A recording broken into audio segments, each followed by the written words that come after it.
Welcome to the One Life One Chance podcast. I'm your host, Toby Morse. Today I have a very special guest. This man has been doing so much amazing music his entire life since he was a child. He's been in Project X, Side by Side, Youth of Today, Judge, Civ, Gorilla Biscuits, Glassjaw, Rival Schools, Nightmare of You, Head Automatica, King Left, and Limp Bizkit. Correct? Sort of. Everything was good except for the King Left. The nice dudes, I helped them. I kind of like produced and helped them do their EP. Okay. But I didn't play drums. So welcome to the podcast, Sammy Seigler. What's up, man? Thanks for having me. Good to see you, This man. is nice. This is a great room. I feel like I'm in a hardcore museum. It kind of is. It's very cool. I was in the kitchen originally, and then I would leave it up for a couple of days, and we couldn't have dinner there. So Who did this painting? It's like a little Jackson Pollock vibe down there. Oh, my son did that. That's amazing. I love that. Yeah, my son did that. He's a little artist. Mm-hmm. So let's get to you. Let's get to your life before you became the Sammy that you are, and the world knows. You were born in New York, correct? Yeah. I grew up on 15th Street between 5th and 6th. My dog farted, by the way. I'm so sorry. Okay. Okay. Hasn't hit me yet. Okay. Okay. But yeah, I grew up downtown. Like, my dad, my grandfather, I guess. Okay, to go way back, my great-grandfather bought a building back in 1876. Damn. On West 11th Street. And it was a moving and storage business. I think it was like an old horse stable or something like that. And my great-grandfather ran this moving and storage business. My grandfather and his brother ran it. My dad and his brother ran it. That's right. I used to see those trucks in New York. Seigler Brothers Moving and Storage. Mm-hmm. Yep, since 1876. Damn. So that was cool. So I grew up downtown, and my dad played drums, my grandfather played drums, which was sort of interesting because the family business was cool. It's nice to have a family business to step into, but I think that like my dad, he was a great drummer, or he still is a great drummer, but I think he would have kind of pursued that more if he didn't fall into that family business. Yeah. But what was cool is that to sort of jump ahead, is when my parents got divorced, my dad actually moved into that warehouse. He took one of the floors and kind of just threw up a wall had this dope but very freezing cold fucking little bachelor pad, midlife crisis. But he set up his drums. Okay. And I set up my drums in there, and that was really cool because we, later when I was playing in bands, was able to rehearse in there, and which is rare in Manhattan to have that. Yeah, totally. How old were you then? When they got, I think I was like 9 when they got divorced. Yeah. So how were you in school? Did you like school? I wasn't really focused. I liked it like from the social aspect of it, I guess. I kind of went to a bunch of different schools. I remember, and it was wild. So I went to a couple different like private schools, which was cool, and I went to VCS and Friends, and then McBurney, where like Richie Birkenhead actually went, and Adam Horowitz went, a bunch of kids. But and then McBurney moved buildings. They're like, we're moving buildings. It's going to be great. I'm like, yeah, awesome. This was 1988. I went on tour that summer with Youth of Today. Damn. Traveling around in a van, come back. School's about to start a week later. My mom's like, your school went out of business. Oh, he mentioned that. Richie mentioned that. And I was like, what the fuck? Like, how does your school go out of business? That's crazy, yeah. So I was like, I know this girl. She goes to this place called PCS. It's like Professional Children's School. Like, let's visit it. My mom's like, cool. We visited it. Next thing you know, I'm going to the school. And that was a trip because it was a very small private school on West 60th Street, and a lot of like the Cosby kids went there, and like kids that were like actors and somewhat professional kids that they allowed you to go in correspondence, which means you didn't really have to attend. You could just kind of take your shit and go. That's cool. Coincidentally, that winter, Youth Today got an offer to go to Europe for 2 months, and so I was able to leave and not get left back because any other school you would have had to repeat. So I went on tour in Europe with Youth Today that year, like February and March, and was just like sending homework back. And damn, what grade were you in? that was like 10th grade. So, how did you get involved originally, like into music? Like, what was your first exposure to that? I think it was it kind of goes back to Kiss, I think. Oh, interesting. And then I have an older sister, so I was in a Kiss, whatever, part of the Kiss Army, 7, 8 years old or something like that. And and then, my dad and grandfather and teaching me like, a double stroke roll of just like mama, papa, just real primal shit. And being into it and air drumming and wanting to be, like in a Kiss situation. But then also my sister turned me on to like Devo and Blondie. Nice. And I had a really good friend who was into that as well. So we were like, that kind of felt like punk. I mean, it was the beginning of it. Sure. I met Matt Pincus, who played bass and Judge at a really early age. Like I was 10 and he was 11, and met him at orientation school, and he came up to me. He's like, what's up? And he's like, are you punk rock? And I was like, yeah, I'm punk rock. Are you punk rock? So he and I were punk rock together, and had like an air drumming band, and would, he learned how to play Police and Thieves by the, not by the Clash, but the Clash version. Yeah. And so we would like kind of jam that. And that, sort of, I think that's kind of really where it began. And then taking drum lessons and kind of being like, all right, I'm into this. But I didn't kick off till I joined a band. And that was my sister introducing me to these two older kids, Alex and Toby, who later became the Skedanks. Okay. Rocker T Okay. and Alex Valenti, who in a weird way I think is like connected with Matty Pasta now. Maybe like I feel like he played in Leeway for one show. Okay, which he did. I see him on Instagram at Trish Trish. yeah. I'm like, you're the dude. Anyway, they had a band called Noise Police. Okay. And so I joined Noise Police, and it was like reggae, ska, punk, hardcore band. Sick. And they covered Agnostic Front's Power. Oh, and that was my first intro to like New York hardcore, was like this song called Power. Wow. Which was, I could barely keep up. Yeah. And, you hadn't been to a show yet, right? And I was 10. I didn't go. Oh, yeah, I was telling this story to my friend last night, actually, that my dad dropped us off at the Old Ritz to go see Musical Youth. It was like a Saturday or Sunday afternoon show. And I chickened out. I got so fucking scared because there was all these older kids, and I chickened out. I didn't go. Oh, shit. But I saw, I was going to concerts. I saw the Stray Cats at the Old Roseland. I think Sha Na Na was my first concert. And I was big into like concerts. Like I would go see, I actually saw the Beasties open for Blondie in '84, and saw like, I don't know, just you were talking about Christian Asoy. There was a Vans thing with like Per Ubu at the Beacon. Okay. Which is a crazy story in itself. We can get to that. Yeah. Let's get to that real quick. That was a wild story. Yeah, tell me, man. I was like, I want to go to this. It was a Swatch Watch show at the Beacon. Before the X. And my dad took my friend and I to go, and like didn't have tickets. We didn't get tickets up there. And we went around the back of the Beacon, and he was talking to these big dudes, these two guys, and worked out some deal. Mm-hmm. Gave him some money. Next thing you know, these two dudes opened up the back door of the Beacon, and my friend and I, this is like age 10, went into this back dark stairwell with these two dudes. Oh shit. And just my dad was like, later, like I'll pick you up after, meet you out front at 5 or something. And next thing you know, we go up these stairs and we pop out of the bathroom of the Beacon. And these dudes had like a little hustle to get in there. And we saw, I think it was Per Ubu, unless I'm getting confused with something else, but it was definitely like Hosoi, and it was skate, and it was a ramp inside the Beacon. It was like a skate Swatch Watch thing. Were you a skater then? I was, yeah.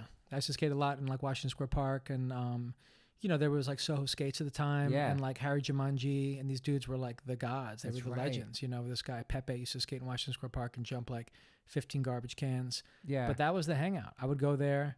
My sister actually dated Harry for like a minute. Like a long, long time ago, which I remember coming home to my house and like Harry Jumanji's in my kitchen. I'm like, that's that dude. Like, he's a fucking legend, Yeah. But yeah, we'd build ramps and just skate around New York, street skating. We never really had access to like half pipes or anything. Yeah. What was your favorite trick? I guess let's go classic. Let's go like boneless. Sick. I love boneless. Maybe an acid drop, maybe a six slide. I kind of got lost when like kickflips came around. I was just like, I can't do, I'm out. Yeah, I'm out. I had a good run. You know what I mean? Yeah. But a sweet power slide, look out, dude. I'm unstoppable. You love the Bones Brigade's videos too. Loved it. Loved it. Thrasher, all that stuff. Such a game changer. Yeah. It went side to side with punk rock too. Yeah. It was like the soundtrack back then. Yeah, for sure. But to go back to Noise Police, was this band with Alex and Toby, and it was like the three of us playing punk, ska, hardcore, cover power. Yeah. And we played some local shows, like the Village Independent Democrats had a space in Greenwich Village. We played some weird show. I've got some photos from there that are pretty bugged out. Like I was just teeny, borrowed my dad's drum set, did it. But probably one of the illest shows I think I've ever played in my life was it was called Founders Day, where Stuyvesant High School would go on a boat, like maybe the Circle Line Ferry or something like that. The whole fucking school, the high school, would go on a boat and go to like one of, I guess, Governor's Island or something. Yeah. And we played on the boat. Oh, and so it's like, like mid 80s on a high school, Stuyvesant High School on a boat. Like kids are dropping acid, kids are fucking stoned. And this one dude jumped through this plate glass window on the boat. Supposedly somebody jumped off the boat. We played our set. There was like skanking, moshing, whatever during our thing. And then we went to Governor's Island or something, probably smoked some weed and came back. And so I was kind of like, they would get me high. I was experimenting with that at a very, very young age. Yeah. But, fortunately, I think it was Walter Schreifel's brother, Dylan, who was a friend of mine, and my friend Chris. And they met, and Chris said, hey, my friend Dylan, they introduced me, and Dylan's like, hey, my brother's got a band called Gorilla Biscuits. Wow. They need a drummer. Do you want to do it? And that was really, I think, my introduction to that whole crew. And so I ended up actually playing in GB like in '85 Wow. So I was 12 years old. And I think I played like 2 shows and they kicked me out because I really wasn't that good. But And then how soon after did you get in Youth Today? so that was so playing in Gorilla Biscuits. Yeah, we played. One of the shows I did play with Gorilla Biscuits was the Birth of Unity show at the Right Track Inn. Okay. And that, like, I don't know, you have to look at the flyer, but it was just like every fucking band. It was Bold's first show was Bold, and I want to say Warzone played, and maybe Token Entry, like a lot of bands. And I played with Gorilla Biscuits, and that was to me just like the intro, like to everything. Welcome to what's fucking possible. Mm-hmm. I remember these 2 like metalheads were fucking with me and my friend, and Jay Crackdown came to the rescue. Like we didn't even know him. He's just like, I got you, like kind of swept in. That's awesome. So it was just dope on so many levels. Yeah. And then I don't know. Oh, similar kind of. I think my friend Chris met Jules Massey from Side by Side. Okay. And similar kind of thing. Like, hey, dude, these guys need a drummer. They have a band called Side by Side. Yeah. And I met those dudes. Okay. And started playing in Side by Side. First, okay. And it was Gavin was in the band at the time, and it was Billy and Eric, and and Luke was really involved. Luke was sort of like the mascot, like kind of like he wrote The Time Is Now, and he wrote some songs, and he grew up with Eric Fink in Brooklyn, but Side by Side started opening for Youth of Today, so on these road trips, so we'd go on these going to Pennsylvania for the weekend, whatever, and tri-state shit, and I think that's kind of how I met those dudes, and Purcell and I became super tight. He was like a big brother, Capo was kind of like the angry dad to me, and but there was a whole crew, and Alex Brown and all these cats, and Walter, and so. Yeah, I can keep going. Yeah, keep going. You were 15? So I was like 14. Still. So yeah, because this was, I remember when I joined Youth of Today, I went to California with them in 87, so I was 14. Okay. But I remember like. Did you graduate too before all this happened? No, I'm graduate. What? I mean, this is still school. Young. Holy 14. Shit, that's fucking crazy. No, I mean, get to that, all the shows that we played really were on weekends. Yeah. Or this one. So when I joined Youth Today, just to back it up, I remember it was like, Walter was really tight with Luke, and Purcell and I were really tight. Okay. And Mike Judge was the drummer for Youth Today. He left to start Judge. Okay. They needed a drummer. I wanted to do it. Luke wanted to do it. We kind of had like a little competition thing, and I think maybe Purcell just muscled me in some way, and I was able to get the gig. Wow. I did that. We put a show in Pennsylvania. I had like 102 fever. That's where that photograph was taken on the back of Run on the Salon. Okay. And then it was like, hey, we're going to California for a little run out there. And we're playing Fender's Ballroom with Uniform Choice in 7 seconds.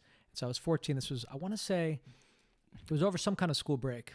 But I was psyched to play Fenders because as a kid, I had all these posters from Fenders. And it said like Long Beach. And I thought for some reason that was like Long Beach, Long Island. Yeah. And I would call them. I would call them from like my mom's phone, just like, what's up? Like, Circle Jerks are playing or Dead Kennedys are playing, and they were just like, dude, we're in California. Wow. So psyched to finally play Fenders, and it just, it felt massive. And then we went up to Gilman Street and played with Instead, and it was a cool little run. Yeah. But yeah, I mean, looking back as far as managing school with all that, as it was during school breaks, it was weekends and summers. Yeah.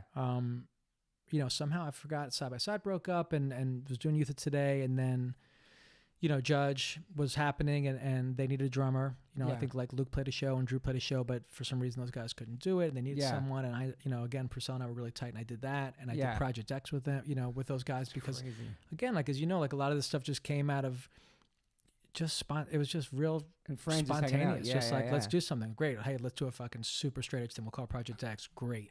Yeah. Let's do it. We'll have nicknames, code names. I'll be the Youth. You could be Kid Hard, you could be Slam, you could be ND. So you met them, they got you into straight edge, obviously. Yeah. I was, again, like being 12 and 13, I was definitely like influential, like yeah, I'm doing what they're doing kind of thing. But unfortunately it was all good stuff. And it's so, in retrospect, like it's so much easier to be straight edge and to be vegetarian when you have your crew doing it. We would like, and it was fun. Like we would seek it out. We would go to Quantum Leap, on Sundays. And like we would go on tour. We had this like little pamphlet that had like the one restaurant, in South Carolina or like the one restaurant in Atlanta. And we'd go and it would be some like, Seventh-day Adventist or like some kind of religious. Oh yeah. Typically. Pre-internet. That one in Detroit. Did you ever that one there was that club Blondies and there was I remember Blondies. This one like soul food vegetarian spot that was amazing. I remember you rocking the Mother shirt too. I remember you put the Mothers on the map. No, I mean Orange County was amazing. I remember touring in '88, touring the whole country, and I came back to New York, and my aunt's like, hey Sam, like you just toured the whole country, like, what was your favorite place? And I was just like, Huntington Beach, Orange County. She's like, what? But there was such a crew there. There was such, there was Mother's, which was like a soup, Still there. Whole Foods didn't exist, so it's a massive supermarket of all vegetarian health food stuff. Totally. Great restaurant. Yeah. The staff was cool. I think Purcell like dated one of the waitresses, and like we were all just like hanging out. It was a real community, and then all those Sloth Crew kids that were in all those bands, and damn, yeah, it was a really cool scene. So at that young age, did you realize that you wanted to do music for a career? I felt it just, again, it was like real spontaneous, like, and I was so young that it just kind of, this is what I did, and I didn't think about it. But as far as the career thing, I remember like when it got tricky, when a lot of my friends started going to college, and you kind of hit that point where like, all right, maybe, what am I going to do kind of thing? Like, I can't really do this. And so I went to the New School, which was over by me. They had a jazz program, which was fun because I wasn't a real trained musician. And so it was nice to kind of just study a little bit and do like some basic ear training and this and that, and learn a lot about jazz. The teachers there were the real deal. I mean, not like Reggie Workman, who played bass with John Coltrane, was one of my teachers. And I would go to Chico Hamilton's house, and like some real badass dudes. That was fun. But then we started doing this band Civ, Yeah. And while I was in college, and I was like also working construction with like Charlie from Civ and some friends of mine, and just kind of like, thinking that I was going to do college. But we also had this band developing very quickly. What year was Civ again? The record came out, I think, in 95. Damn, okay. So this was probably like 90, 93, 94. Yeah. And that just happened really quick. And I think I hit a point after 2 years of the New School where I was just like, I'd rather be in a band, man, and like tour. Like this was happening. We got signed to Atlantic Records, and we made a video. And we had like a buzz clip. It's crazy. And so that, the thing for me when I look back is that it's important for things to, like, I don't want to just keep doing the same thing. So it's important for things to kind of evolve or just change or take little turns. And what was cool about Civ was like, it's the same friends. It's hardcore basically. Yeah. But it's on, now you have like this kind of larger machine sort of giving you support now. Like you're in a tour bus and you're touring a lot more, and we were going to Japan and we were going to Australia. We were just doing different shit. And like, I credit like probably The Offspring and Green Day and Blink and all these bands for breaking that shit wide open. 100%. So, but it was fun. So that was a whole different chapter. Like now we're just doing weird shit, Warped Tours, and we opened for Kiss at the Garden. That's right. Holy just shit. Like, which for me, being a Kiss fan and growing up in the city, like that was a dream come true for sure. Yeah, I mean, you played in all those other bands too, and those bands did really well and were successful and inspired a lot of people. But then you get in Civ, and you make this record with your friends. You know what? There's no expectations, right? And then like, I remember the Buzzworthy video on MTV. It was crazy, dude. It was cool, and that just happened.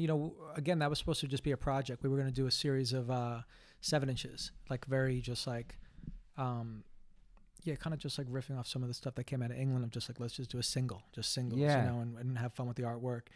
But then Can't We Make More happen, and it just all took off quickly. We wrote an album and then toured and did it again, and it was a cool chapter for sure. It was really insane, man. Like just watching that everything about. I maybe played a couple of the first Civ shows with you guys. And we had a great tour that with you and Sick of It All, dude, in Europe was like long as fuck, but awesome. Crazy tour, man. We were in a sketchy ass bus.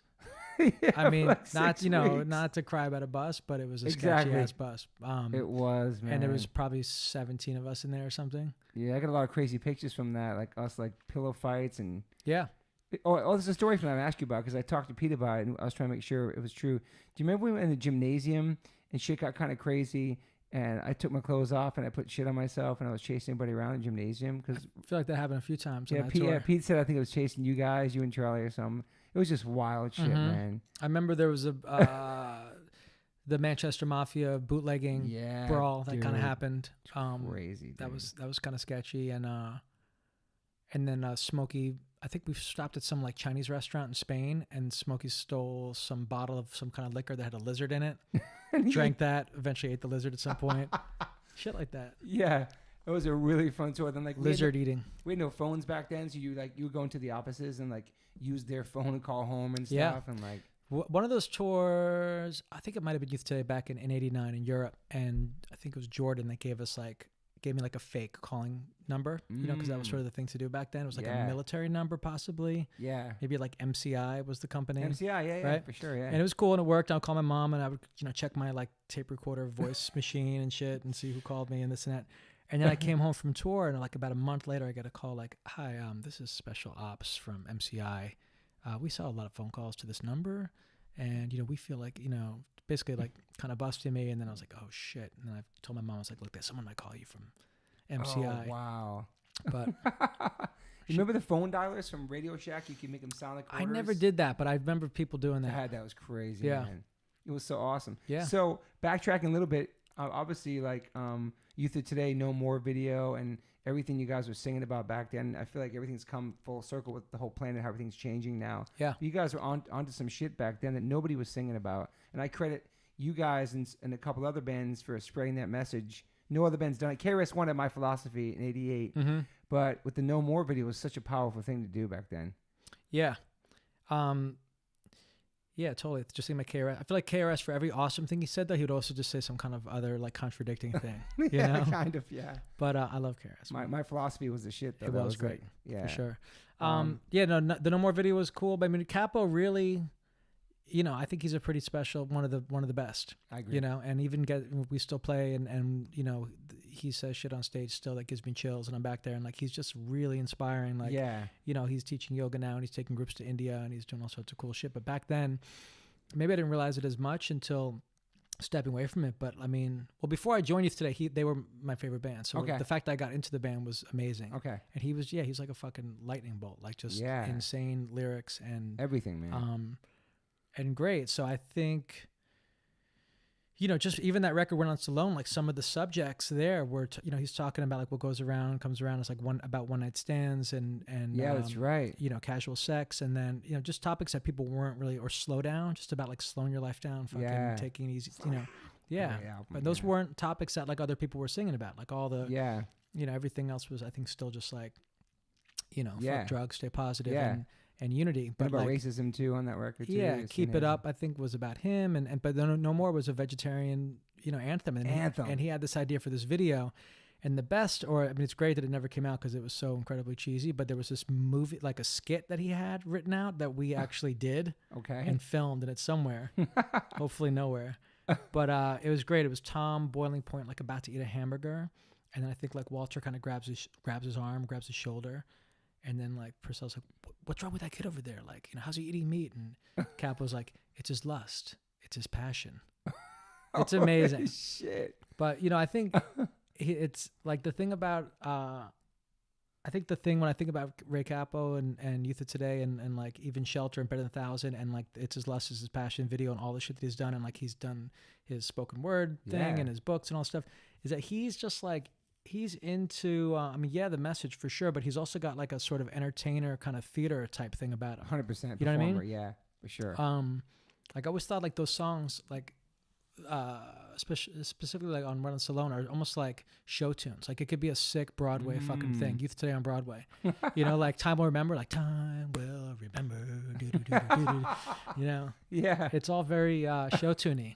He had Tony Robbins vibe too, like super smart. But then like obviously I was talking to Priscilla about it too, is like then you guys then Judge, and Judge is more like a darker, like I was saying, people call that the Age of Quarrel, bringing it down of straight edge, and like just darker and tougher metaler vibe to it, like I think we were trying to be, we were into Leeway, we were into the Cro-Mags, we were into some of that crossover stuff, like I think Suicidal Tendencies, with Join the Army and all that, of just great like album.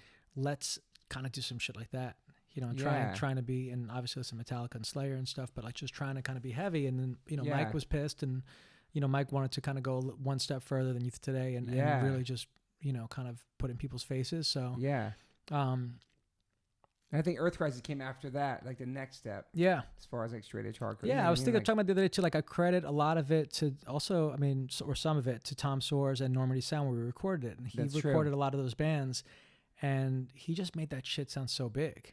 We were heavy and we were pissed, but like he just, there's the production on that record, I think, kind of stepped it up and made it a little more timeless, Yeah, and Priscilla was saying like at that time the scene was kind of like around 89, 90, he was getting violent, people pulling guns at shows and knives. It was like a crazy vibe. And then like Judge goes on tour, then there's violence happening at those shows.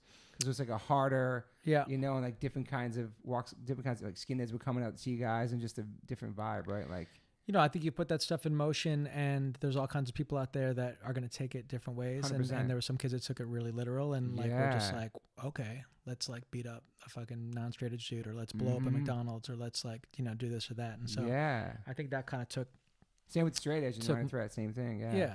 I think that kind of took Mike by surprise a little bit, and But it was a cool band. It was fun, and again, like going back to what I was saying before about just evolving, and it's I loved just fucking thrash or like just the vibe of like Side by Side and Youth of Today, but then to be able to try, I had a double bass drum pedal, or to try and, or I had a China Crash, or I had like a splash cymbal, like just to try, or a 10-inch rack tom, and like try and embrace, just do different shit, a little bit, which was fun. And then Sid was still hardcore, but it had melodies and shit, more pop appeal. And totally.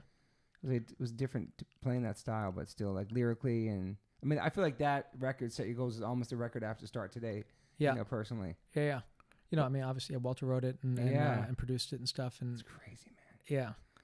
But like the Youth Crew shit too. I was talking to what Prezell was mentioning about just the whole look and everything. Like everybody's wearing boots and braces and spikes and chains and mohawks and shit.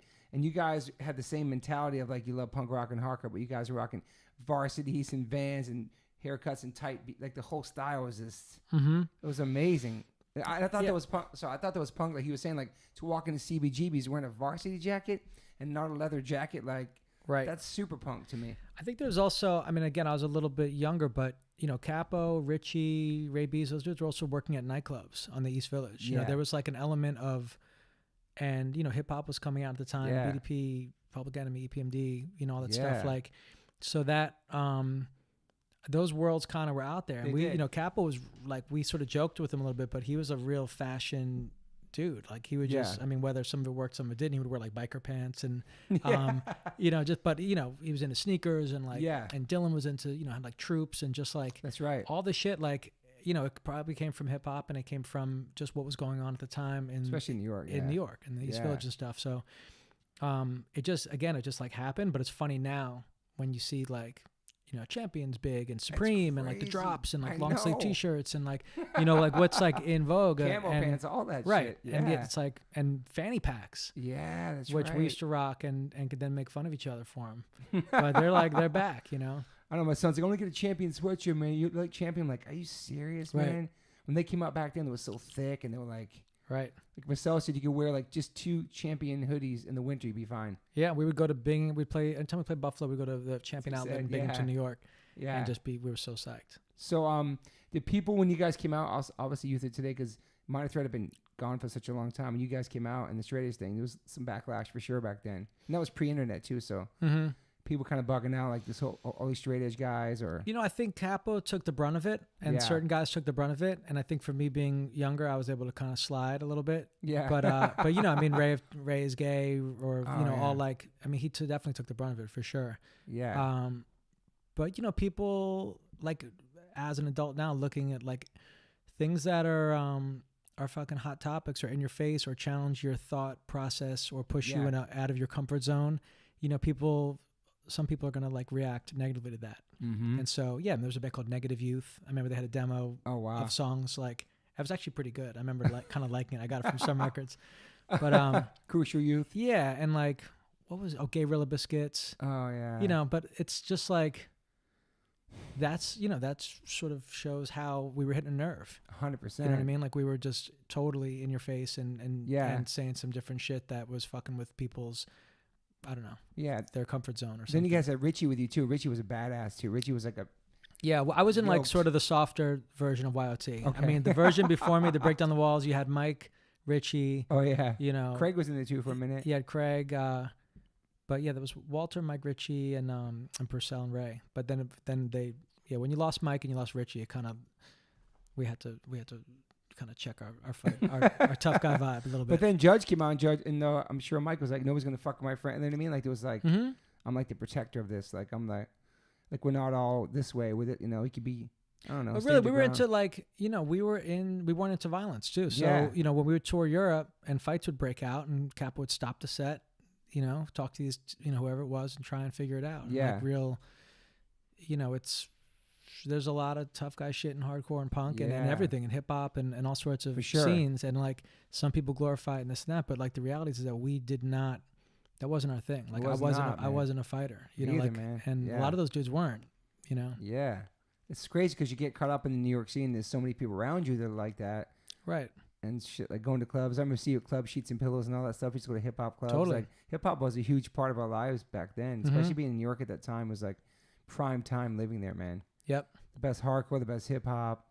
It was insane. I mean, looking back, like it was just, you know, to be able to see, so like Ultramagnetic MCs and you know, Poor Righteous Teachers and going to some of those clubs and seeing De La, Brand Nubian, all that, Black Moon. Yeah, it was you know, it was a special time for sure. Yeah. And I think it kind of like, you know, as far as music, like kind of made me who I am. You know, my dad exposed me to jazz and to, you know, some Brazilian music and I listened to hip hop and funk and reggae. And, you know, after I left, or after Grill Biscuits broke up in 91, a friend of mine, I'm actually going to his wedding tonight, this dude, Fabian. He had a band called 32 Tribes, which was with these kids from Eunice, which was like the United Nations school. Okay. And so they were like the real deal. Like the bass player was from Jamaica. The singer was from Sierra Leone. The guitar player was from Ghana. The guitar player was from Pakistan. And like, so I joined this band. I was like, cool, let's do it. It's reggae. And we would play Nels and we'd play like colleges. And so that was fun. And, you know, of course I love hardcore and the message. Yeah. But I also am a musician. Like I dig playing music. And, you've always been like that. Yeah. Were you burnt on the hardcore thing too after? I think around 91, it was just like, it just wasn't, you know, we had I don't know, for me, like it was a strong run of many years of doing it. And like, it just wasn't, you know, it lost some magic, you know, a little bit. I think obviously like, to me, when I look back at like the best time, it's probably around that 87 Together 7-inch, you know, or The Way It Is compilation when they were doing shows, The Pyramid on Saturday, CB's on Sunday. Yeah, Anthrax, all that shit. Anthrax, Ray B's was trying to organize like a softball game. You had Some Records on 6th Street. Yeah. And it was really diverse. And so you look at like a comp that has Nausea, YDL, Warzone, Side by Side, Youth of Today. That's the shit. Yeah, that's true. You know, that eclectic kind of like camaraderie is awesome. And you know, it was cool later when you can see youth crew, straight edge bands around the world, but like it just kind of lost something. Like, you know, it's nice to see some Mohawks every once in a while. For sure. You know what I mean? But you were part of something super special that like affected my life, affected a lot of people's lives. So I'm sure back then you're just doing it with your friends, making this music. You don't think like, we're going to change the world and fucking, but it's crazy the stuff that you guys were singing about that's actually happening now, you know, it's with the planet and stuff. It's incredible, man. Like, it's crazy, like to even not like it just was something you guys were passionate about that moment back then, but how it just seeing the world change now. It's like, man, these guys were singing about that fucking 30 years ago. It's pretty amazing. Yep, for sure. So 32 Tribes, you played in that for how long? 32 Tribes was like 2 years, like around that. It was an interesting time. That was like, you know, kind of stepping, I guess, away from hardcore for a minute and doing 32 Tribes and then going to the new school in college and then started to playing Civ. Yeah. What were you doing in college? What were you studying? Music? Just music, jazz with these dudes and awesome. You know, kind of, what the fuck was going on those years? It was interesting times. Because you weren't doing the hardcore. Yeah, then you came back for Civ, which was there a moment in Civ like, holy shit, we're going to be fucking massive and this is going to be like a career? Do you think, like when you started blowing up? I mean, the buzzword of the video was enough to be like, holy shit. It was exciting for sure. Like when the Buzz Clip thing was happening and just, you know, again, like all around the energy of, you know, with the Offspring selling shitloads of records and Green Day and all these bands. And then like, you know, having like a manager, you know, like having dudes around you and like this whole new thing. Like, you know, it's, I mean, and you know, we made that second record. And I think we were really, we were kind of going for it. Like we were feeling, you know, we had toured with No Doubt for 3 weeks, and we were kind of like writing, you know, more pop tunes, and So I don't know. I don't think we ever really. I like to think that we were grounded throughout all that shit. I mean, it's, you know, you get excited about it, but it's not, you know, what comes up goes up, comes down. Kind of thing. It's crazy you say that because Purcell was saying how, after Shelter blew up on the Mantra record and they came back from South America, they had a hit song and they had Bodyguards. Adam was in the band then, like MTV. Then they came back and they did a tour with No Doubt too. And then they're like, we're going to do, and then Beyond This Planet, they're like, we're going to write any kind of song that we can hit. We're going to make a hit with this record. Like a ska song, like a rap song. That energy was definitely there. I mean, in retrospect, like I wish we went back to Don Furious and made a fucking, you know, I mean, I love that record we made too. 13 Day Getaway, but yes, that energy was there for sure Yeah. because you had You had a taste of it. just the climate. Yeah. Yeah, It was man. punk pop or whatever the fuck you want to call it. And all these bands Yeah. were, you know, on majors, and you had, you know, we had a producer. Yeah, Details magazine, all this shit. Yeah. Like late night TV shows. Yeah. But it was cool. It was a cool experience. And then I think after that we started doing rival schools. That's right. Yeah. With Walter. Yeah, that was great. I Mhm. mean, how many records did you do with them? We did like 2 albums and one sort of unreleased album called Found. Yeah. But that was also right when I did Glassjaw too. It was 1999. I remember because I met my wife and we met. It was all happening at the same time, and I kind of had to sort of like decide like if I was going to do Glassjaw or Rival Schools because both records came out around the same time. Was Glassjaw big then too? No, not at all. And they it's a great band too though. It was that was a really cool experience because like I'd always been with my dudes, my crew. Yeah. You know, from Civ was an extension of you know, GB and Youth Today and all that stuff. And Rival Schools, Walt. Yeah. And Rival Schools was sort of similar dudes as well, but Glassjaw was this whole like left turn. Mike Gitter,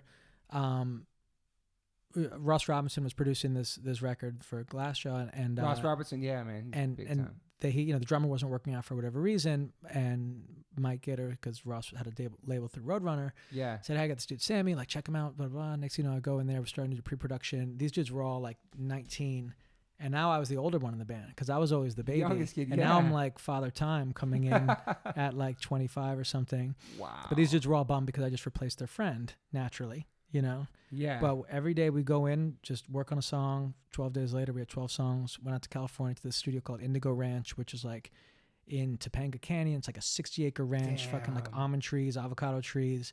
And we go to record, and the manager's like, "Hey, my roommate's, she's going to come over with her friend, and some other people come and have like a barbecue." And in walks this woman who's later becomes my wife. Holy shit. So she and I like hit it off. That's got goosebumps. That's cool. Totally, man. It's cool. It's a goosebump type record, man. Like we so Sue, my wife, stayed for like 2 weeks. We just hit it off. It was great. She went back to New York, she came back out again. And I'm out there playing drums, getting paid as a session dude to do it. On a ranch and shit, Ross Robertson. And Ross, yeah, totally. He was an interesting dude, right? He's totally wild. Like he would just be in the room with you, a very like hands-on approach, like throwing rolls of duct tape at you. And that was your first experience with like a major producer, because obviously Don Fury. Well, no, I mean Civ had Steve Thompson. Okay. Michael Barbieri, those dudes who like that experience. But Ross was my first experience with like a fucking maniac producer in a great way. I mean, we recorded all to tape. He took a razor blade out, started slicing on my drum tracks, like next thing you know, the tapes on the floor. And I remember like going.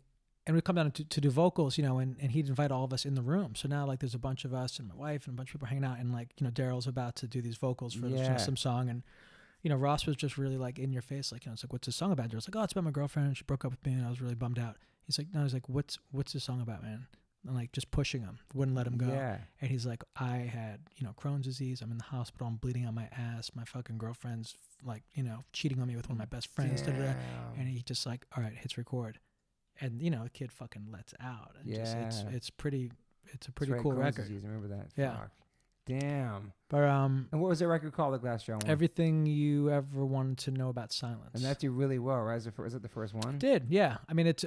I think the second one was like a little more polished, but the second one too? I didn't play on that one, no. Oh, okay. But so don't listen to that one. Listen to the first one. But the first one's really cool. And did those kids come from the core? They did. So which was interesting is it sort of, for me, it opened up this whole other younger Long Island scene. So totally. I played in the Movie Life for a tour. Oh shit, I know that. Through that. Great and then band. I played in Head Automatica through that, and I did Nightmare of You, which was Brandon from the Movie Life. So like for me, it opened up this whole new younger crew. Long Island, right? Long Island. And they were all hardcore kids. Yeah. It was an interesting time. I remember all those bands. They were crushing it. Yeah. Oh, totally. I love Movie Life. Shout out to Vinny, man. Great band, dude. He's great. So yeah, just to plug some shit, right? That's what it's all about. Is I have a new band with Vinny coming out. Oh shit. Hopefully in a few months, like maybe like an early summer. Oh wow. Situation. But it's He's still in Long Island? He's in Long Island. He's playing in the Movie Life, and he does a solo thing, and he's got another thing. He's active. So you have something coming out with him? Yeah, it's called Constant Elevation. Constant Elevation. Yeah. Some Rakim shit. Yeah. That's awesome, man. Yeah, I'm psyched. So it's just like an EP that he sang on, and it's gonna be cool.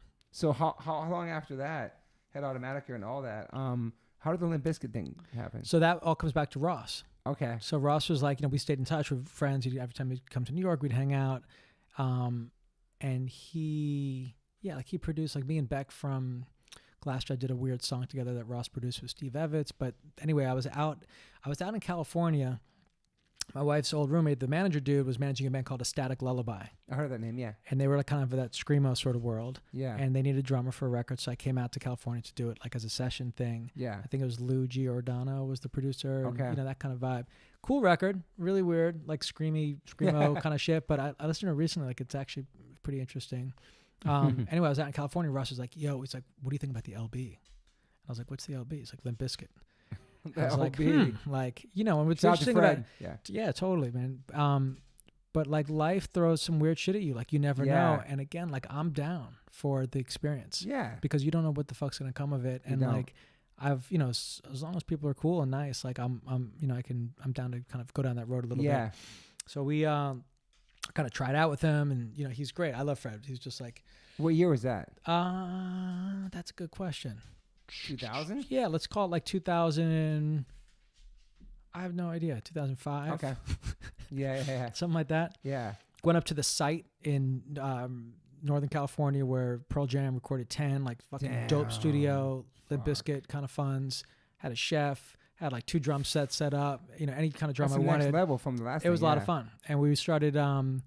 We wrote a song a day, and the music was really banging. And then, it kind of got a little hectic. The old drummer came back. The old drummer left. Then Fred had to film like a movie in Europe and did vocals there. And then had a different producer for a minute. And it just kind of got all crazy. Anyway, it turned into this EP called The Unquestionable Truth Part 1. Okay, I think I remember that. I don't think Part 2 or 3 ever came out, but Part 1 is out there. Yeah. Check it out, folks.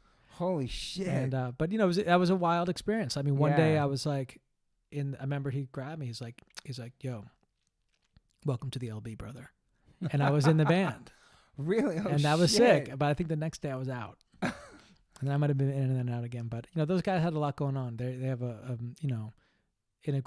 they had it's family with John and those dudes. And it's crazy because people would know about Fred. Like, I'm gonna have him on the pod for sure. But he has exploited tattoo. Like, he knows about everything. Like, totally about hardcore. He knows about all that. No, we were talking about Seaweed a lot, and he's impressive, man. Like, he was in the film, getting into film, and and just the fact that he like signed Puddle of Mud, and then I didn't know that. The success of Limp Bizkit and like Stained. You know what I mean? Like, when you're doing music, just to get a fucking bass hit, or a double, like that dude was just crushing it. You're like, right, he was, which is not easy shit to do. Super chill. Yeah, I like him a lot. I think him and Wes and I hit it off, and all those dudes are really cool. I think he's the one like rock star person that people got the wrong idea about, because whatever it was back then, or maybe his videos, or I don't know, but he's like so.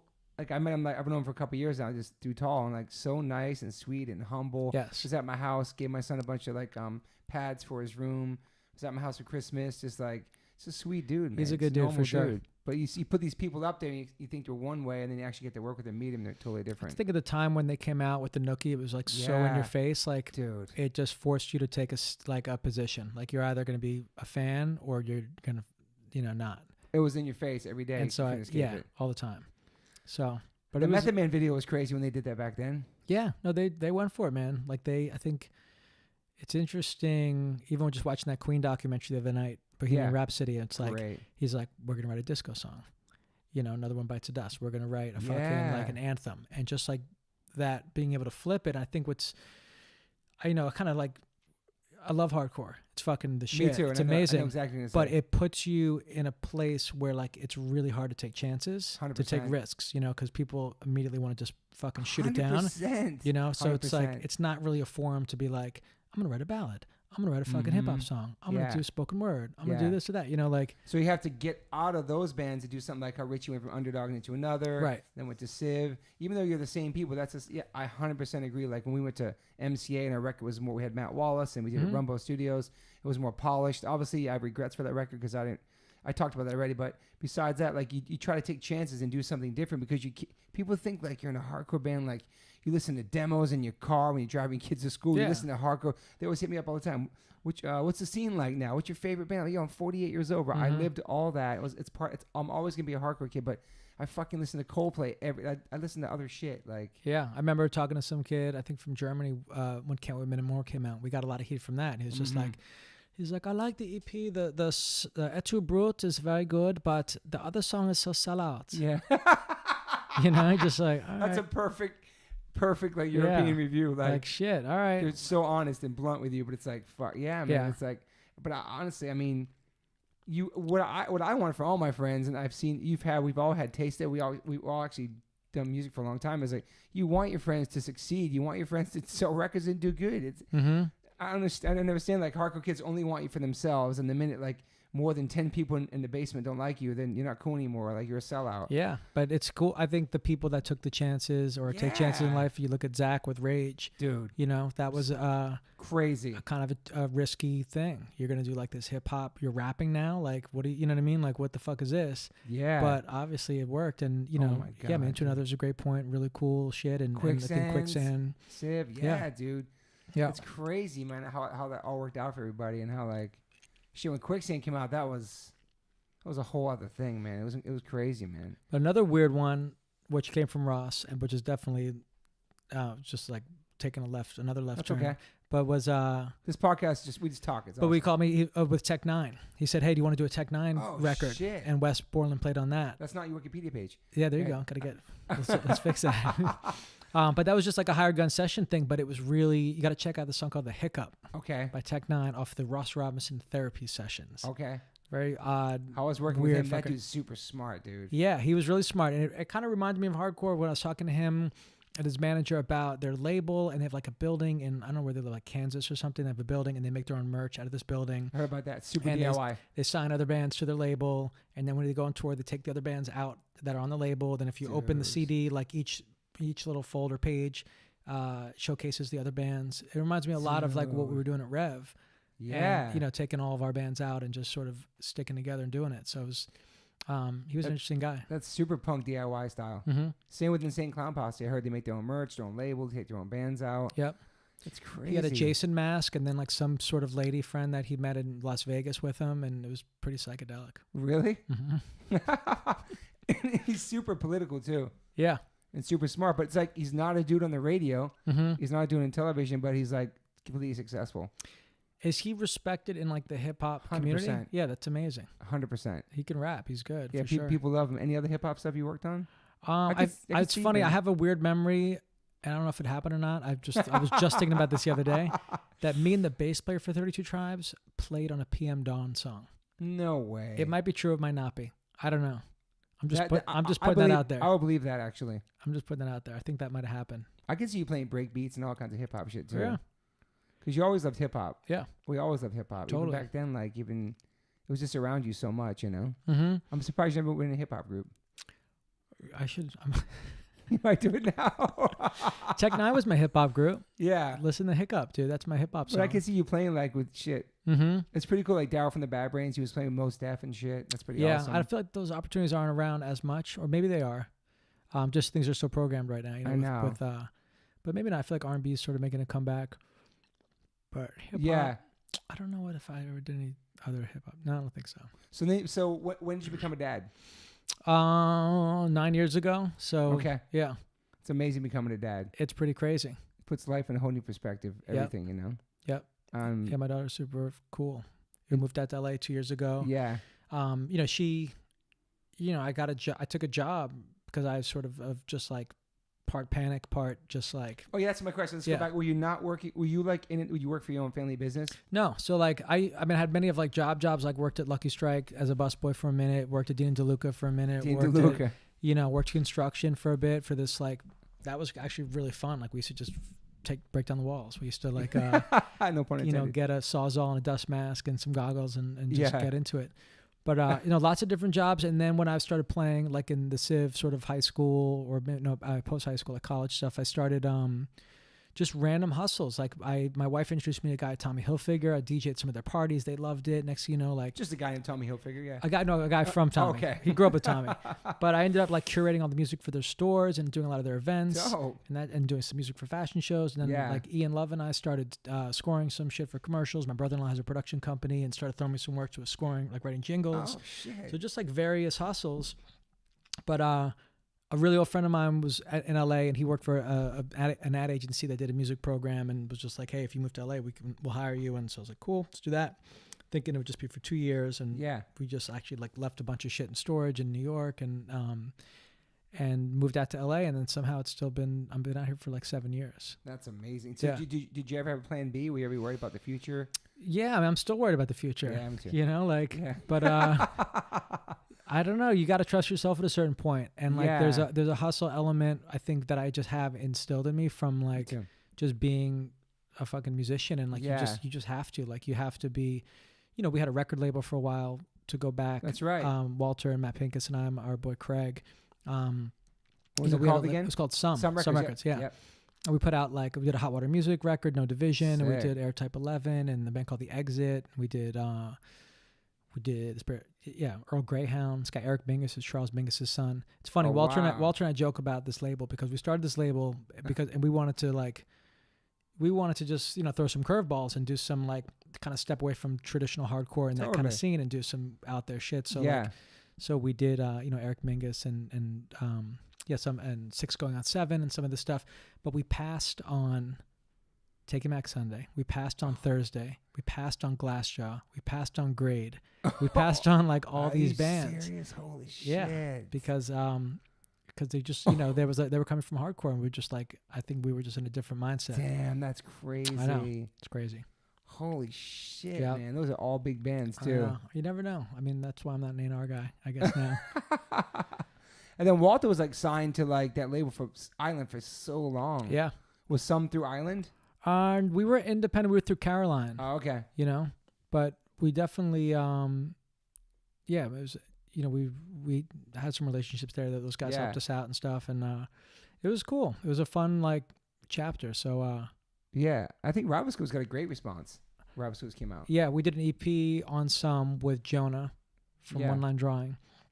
But then when Rival Schools as a band like that, that did well. We did well in the UK. We had like 2 songs, Good Things and Used for Glue, that charted in the UK. Oh shit! And so we would go over there a lot. And the cool thing about the UK, it's like a little bit easier, at least at the time.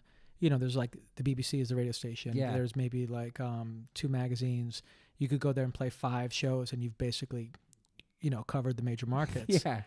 So it was nice to just go over there, and we had that success. And damn, that's crazy. So that was after Sib, obviously. Mm-hmm. And that was cool too, because again, it's nice. It was great being with Cash and Ian and Walter, and then also being able to play some ballads and play some like some weirder shit, and just kind of like, I think Rival Schools had a little bit more freedom. We weren't so kind of trapped in this sort of post-hardcore world where we were able to just like push it a little bit. Yeah. Yeah. So I guess Walter, you guys were like the ones who like I don't want to say forefront, what the word's called, but like post-hardcore shit. Mm-hmm. You guys are part of that whole wave, like started that wave, like it's pretty insane. Yeah, but it's all, it's a natural progression. Looking back, it's a natural progression. Yeah. Like you can't really, I mean, some people can play hardcore forever. It's cool. But like for us, it just sort of like, it just was like, we did this for we did Youth Today for, 3 years. And we did, Civ for 5 years. Well, right now, thinking 3 years is not long, but back then it felt so long. Mm-hmm. Yeah. And Youth Today was around longer than that, but at least for my experience, it was like 3 years. And then, Civ was like 5 years. And, even Rival Schools, like that first record, we did United by Fate, and we toured on it. And like, as like it takes time. You're writing the songs, you record it, it comes out. Now you're touring on it. It's been like fucking 3 years. And so we broke up. We took a little hiatus for 10 years. And then we came back and did Pedals. Fuck. But, it's just, you get a little burnt out on things. And I think you just want to, you want to keep moving. I know Walter did. And I think we all kind of did. But you experienced like sleeping on floors, going in shitty vans, like barely surviving, to like tour buses, to like MTV Buzzworthy. It's crazy. You did all levels of music. I think it's interesting to bring it back to hardcore is that, and I think all that shit's cool, but the stuff that really, the reason why 30 years later, like I'm playing Youth Today show next week. Yeah. I'm playing a Judge show next week. Yeah. Because those bands really fucking connected. Yeah. 100%. To the point where like, and the thing about like Civ's pop success is like you get those fans, but they're here today, they're gone tomorrow. 100%. And I think it's like the hardcore fans that stay with you throughout the whole thing, And again, that's why we just, Judge just played in Medellin in Colombia, and we were in like last November we went to Bangkok, Manila, Singapore, Saw that. Jakarta, and Tokyo. It's crazy. Like that was fucking nuts, Yeah, and crazy flying too, right? Oh yeah, Shit's flying. it was nuts. Gnarly, man. It was crazy. I mean, all those shows are great, and just thinking about that gave me anxiety. But yeah, people think it's super easy to be in a band, but like what you just said is like gnarly early morning lobby calls, early flights, different country every day. The shows are great, but just when you get older, the traveling is just. It's nice. I don't do it all the time. Yeah. So when I do it now, It's I like a really vacation. I'm like fuck it. I'm not gonna sleep for 5 days. Let's just rock. Let's see what happens. Yeah, it's like a military mission. Yeah. And so let's fast forward to Judge coming back, which was nobody ever thought that was going to happen. I remember being at the Super Bowl the year before, and everybody's like, "Oh, Mike Judge is here." I remember I was in the balcony with somebody, and Mike Judge rolled up, and he was watching Gorilla Biscuits on stage that night. Yep. And then fast forward to, holy shit, Judge is back together after how many years? Oh shit! I think I want to say we broke up in like 90 or something. So when was that? Damn. 2015. That's crazy. So it was a minute. That's crazy. Yeah, that was. I think it's something that we talked about, and I know that like Civ was working on it, Yeah. and it just sort of happened. I mean, it was a process for sure. Like we wanted to make it good, so we practiced a lot, and I just moved to California, so I was like flying back a lot for those rehearsals, and we were trying to get the lineup tight and just really making it the way it should be. Mm-hmm. And I think that there's this power from when bands disappear that you see with a lot of bands that have gotten back together, like they're just bigger than they were back then. Like and the scene got bigger. All that, yeah. Like back then, we wouldn't, a big show was 200 people. Like for Judge. How many shows did Judge play? I think back then was it a lot, a couple years. Not that much. I mean, when I compare stuff to like when Civ and Rival Schools were playing, like we were touring 6-7 months out of the year. Yeah, grinding. So Judge and Youth Today, like those bands were, I don't know, like 20 shows a year. Yeah, something like that. Yeah. So, the Judge, that was just like. And had anybody talked to him in all those years? He was really off the grid, man. Off the grid. I respect that. That's pretty amazing, man. Yeah, it's just he just kind of checked out. He was getting into his own shit, and so we did that. Me and my friend Seth did that movie on Mike. It's great. Which so good with Trevor. Yeah. Yeah, check that out. That's a cool one, and it's really good. That's on Vice. It's on Vice. It's on YouTube. Yeah. It's called, what is it called? There Will Be Quiet. Yeah. Yeah. That was incredible, man. Shout out to Trevor Simsler. Shout out to Trevor. That was amazing. Yeah. In-depth look at Mike's life and everything, because he's so private, know, and he's such a quiet, humble dude. It's been cool playing with Judge because Mike checked out for all those years that we were doing, Quicksand and Civ and all these other bands. He kind of missed that. So when we got back together, we went over to Berlin, play SO36. Like he had never, I don't even know if he was on a plane ever. Like I might agree with that. Yeah. Yeah, and like he had never been to Europe, so it was all just like new experiences. I mean, I'd played SO36 a bunch, but he had like never been there, and it's so cool just to watch him. Yeah. And to see him experience this shit, and he loves it. And it's like taking this guy from time travel to like the last show you guys played to maybe 200 kids. Yep. And putting him in Berlin like 1,000 kids or something. It's like, it's crazy. No, he loves it because he missed all that, and he's a trip. It's great. I love It's a wild line. It's cool playing with Matt Pincus. And I remember he bugged out like when I forgot who was playing that show. Maybe Breakdown or something was like, aren't those guys supposed to be headlining? Like he was kind of bugging. I remember that show sold out super fast. Right. Then they had a second show, and he's like, "Holy shit!" Like no, that was a special weekend. I feel like when I meet kids who are like there specifically a Saturday, they're like, I saw you guys at BB like what night? Like Saturday. It's like that was fucking stuff he was saying before special. The songs and like. It was fucking, man. It was surreal, kind of like. Yeah. No, it's really cool, man. It's we'll see, and we talk about maybe doing new music or I don't know, trying to figure that out. Yeah. But it's a fun thing. Yeah, you guys are playing next week in Texas, right? Mm-hmm. Yeah, us and Gorilla Biscuits. And Youth of Today's playing again. Youth of Today's playing the night before in Austin, and then we're doing 3 shows in New York and Brooklyn. Oh wow, that same weekend. It's all like it's 5 days in a row. Holy 5-day hardcore rock block. Brooklyn Bazaar, St. Vitus, and the Market Hotel on So Myrtle. Youth of Today playing all those shows? Except the Dallas one. Wow, man. Mm-hmm. Let's talk about World Be Free, because I love World Be Free. Yeah, man. I was so proud of Scott and the way he pushed himself to sing differently. I love all the songs on there. It's Yeah. like, it's got this energy and this GB vibe to me, and I just like, how did that come about? It was I think when I moved to LA, I feel like it was sort of like my LA. It just, like when you move, you go through changes and stuff, Yeah. and it was just I'd never played music with those dudes, and wanting to do a band. I wanted to do a hardcore band. I'm trying to think of how it really started. I know that like Scott and Joe had a Buffalo connection, and they were talking about doing something. And Totally. I'm not exactly sure like the very beginning, but something like that. And then I reached out to Arthur and unfortunately got him in on it. That's right. And but we just worked and we just wrote these tunes, and like we would meet every couple weeks and write like I'd come up with a song, or Joe would come up with a song, Andrew come up with a song, and like next we had a shitload of tunes, recorded them down with Davey Warsop down at Hurley Studios. It's got like a nice like, Neve console down there. Yeah. And tracked him, and then Scott like never really sang in rehearsal, and he would kind of show up, and I always knew Scott but never that well, and so I'm just getting to know him more and more. Yeah. And then he fucking crushed it with the vocals. Dude. Like I remember going with him a few days when he was, or every day when he was recording. Yeah. And he just fucking brought it. He did. And it worked. It stepped And up. I And I was like, that Ian MacKay vibe to me on there too, man. Some of the vocals. Yeah, I feel like we were kind of saying to ourselves like, yeah, like GB, and then but it kind of landed more Minor Threat. Yeah. Yeah. Will there be another record with them? I hope so. He got kind of injured when that record came out, so we didn't tour.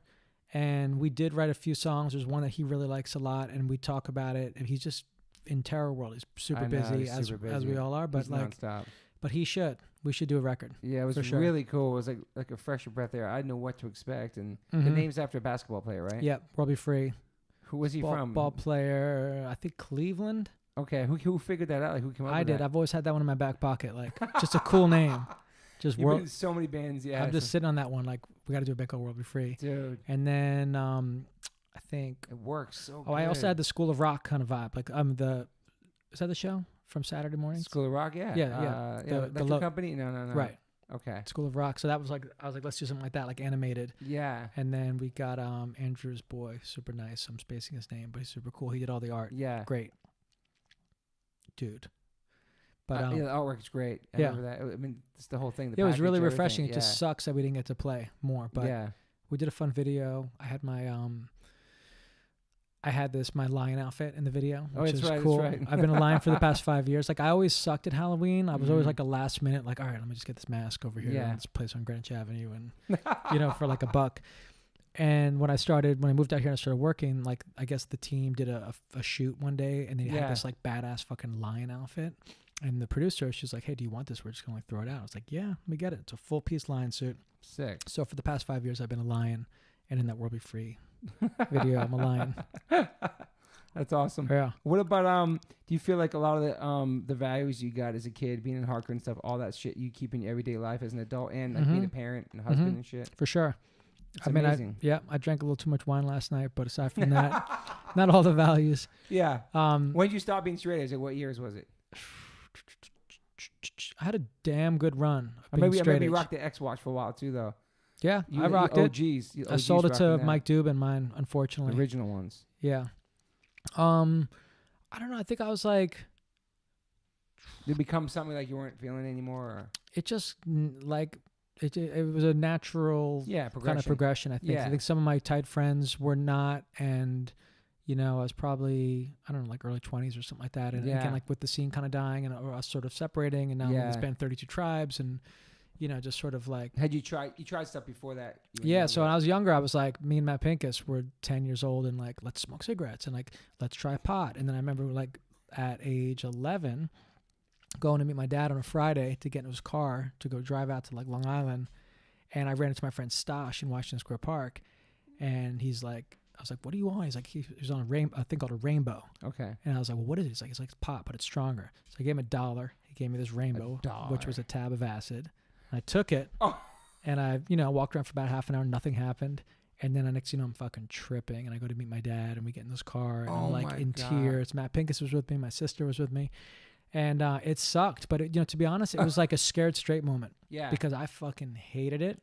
And anytime I tried to smoke weed after that, I would get really paranoid. And then fortunately, right around then is when I met, a lot of the guys in Side by Side and Youth of Today. Yeah. And just got into the whole straight edge thing. It was like a no-brainer. It's like, let's do it. Damn, that's crazy, Yeah. man. Taking But acid and 100%. shit, I mean, accident. all those, I'm a dad now and my daughter's Yeah. 9. It's like, I'd love, it'd be great if she found a crew like I had. Yeah. Of like tribe, these yeah. dudes that were just like big brothers that were really, people ask like, oh my God, like how are your parents letting you go on tour and doing this? It's like they were all good people, Your and parents are really supportive too. That's yeah, amazing. we were straight edge. We didn't do drugs. We didn't drink. We're You were fucking all safe. vegetarian. They knew you were safe. Yeah. And like as my mom said, she's like, look, you could get in more trouble being on the football team, with some fucking school bus driver who knows like, who knows what's going on. Yeah. And we had Steve Reddy. He was our school bus driver. And he's a warrior too, man. Yeah. It's in the whole other story. But. Totally. So your parents came out and saw you in those bands? They came out. Yes. Like, so it was interesting to go back to like the more 11-year-old drug days Yeah. of going to the old Ritz and seeing like the Dead Kennedys and the Circle Jerks. And my sister would take me, and I think my dad maybe took me once or twice. But then when I played in Gorilla Biscuits, I think it was we played the Right Track in, but I think we also played CB's one show. And I remember my mom or dad having to take me there. My dad would take me to CB's a lot. So cool, Because Karen man. would bust, she wouldn't let you in. You have a fake ID, and she would question you and ask you what your astrological sign was. And even though you were playing there too, that's great. Yeah. You're underage playing there. That's right. yeah, it was like 13, 14, 15 playing, and you had to be 16 and over, and she was really strict about it. Wow. So they would take me, and then in that 1988, went on Salone tour. My dad flew out, I think, to California to visit like Midway. Holy shit! You saw you guys play. Yeah. He saw. I mean, my grandfather came to see us play the Cameo Theater in Miami in 1988, 89, Dude. which was crazy. And you got Youth Today was really big, man. Like Purcell was saying how big it was back then. Like with after break down the walls, and then when it's alone, it was just like a lot of kids a night. It was like Some of the shows were big for sure. I mean, even going to Europe, I remember playing like some airport hangar in Milan in '89, and it was fucking big. I mean, that Europe tour was interesting because there was kids that were in Youth Today for sure, but the poster was Ray with a shaved head screaming into a microphone. It was like it was the Can't Close My Eyes cover, and it just said New York Hardcore. Yeah, and so kids just would come because they were like, this fucking dude's got a shaved head, he's screaming, and it says New York Hardcore. I'm going. Yeah, and so we would get.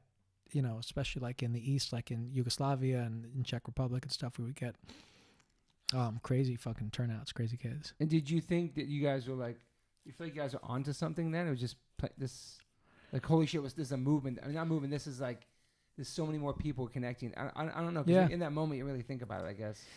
I'd be curious as to what like Capo would say, because he was sort of older and kind of the leader. And again, like the age difference was pretty big. How much older was he from you?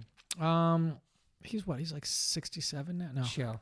He's like 52, maybe 52. Right. I'm 45, so 7 years older. That's crazy. So if I was 12, he was 19. Yeah. But so yeah, there was a big difference, right? Yeah, man. So as far as like feeling what the I think his perspective was probably a little bit different. Again, I was just like, let's roll. These dudes are like, Purcell's my best friend, and we're rocking. Like, we're fucking going. I can't believe how young you were on tour. That's crazy. Mm-hmm. You're like up there with Freddie, because Freddie was on tour. He was like 9 years old, but like, it's crazy. Probably maybe the second youngest kid in the scene. Maybe Todd Youth was young too, I heard also. Yeah. When he came around. But to have open-minded parents back then, just to let you tour and play music, it's fucking pretty awesome. I remember like it was, again, all of it was very gradual, so it made sense. So like I remember, I think side by side going to Buffalo or DC or something, and my mom gave me like $100. That's a lot. And she was like, call me collect as soon as you go. Here's $100 if you have to get on a bus. Like, da-da-da-da. Like, call me when you're fucking doing this. Call me when you're doing that. Call me when you're doing this. And then about a month later, it just gradually went into like, what's up, Mom? I'm in Pennsylvania. Like, what's up, Mom? I'm in, here. And like just these weekend jaunts, playing what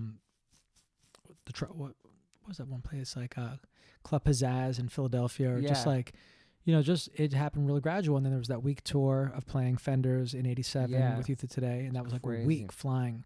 And then it turned into that '88 Run on Salone tour, '89 Europe, 90 Judge, I think around the U.S. And I was playing in Bold that tour as well, and like it just happened real gradual. So nonstop, man. Yeah.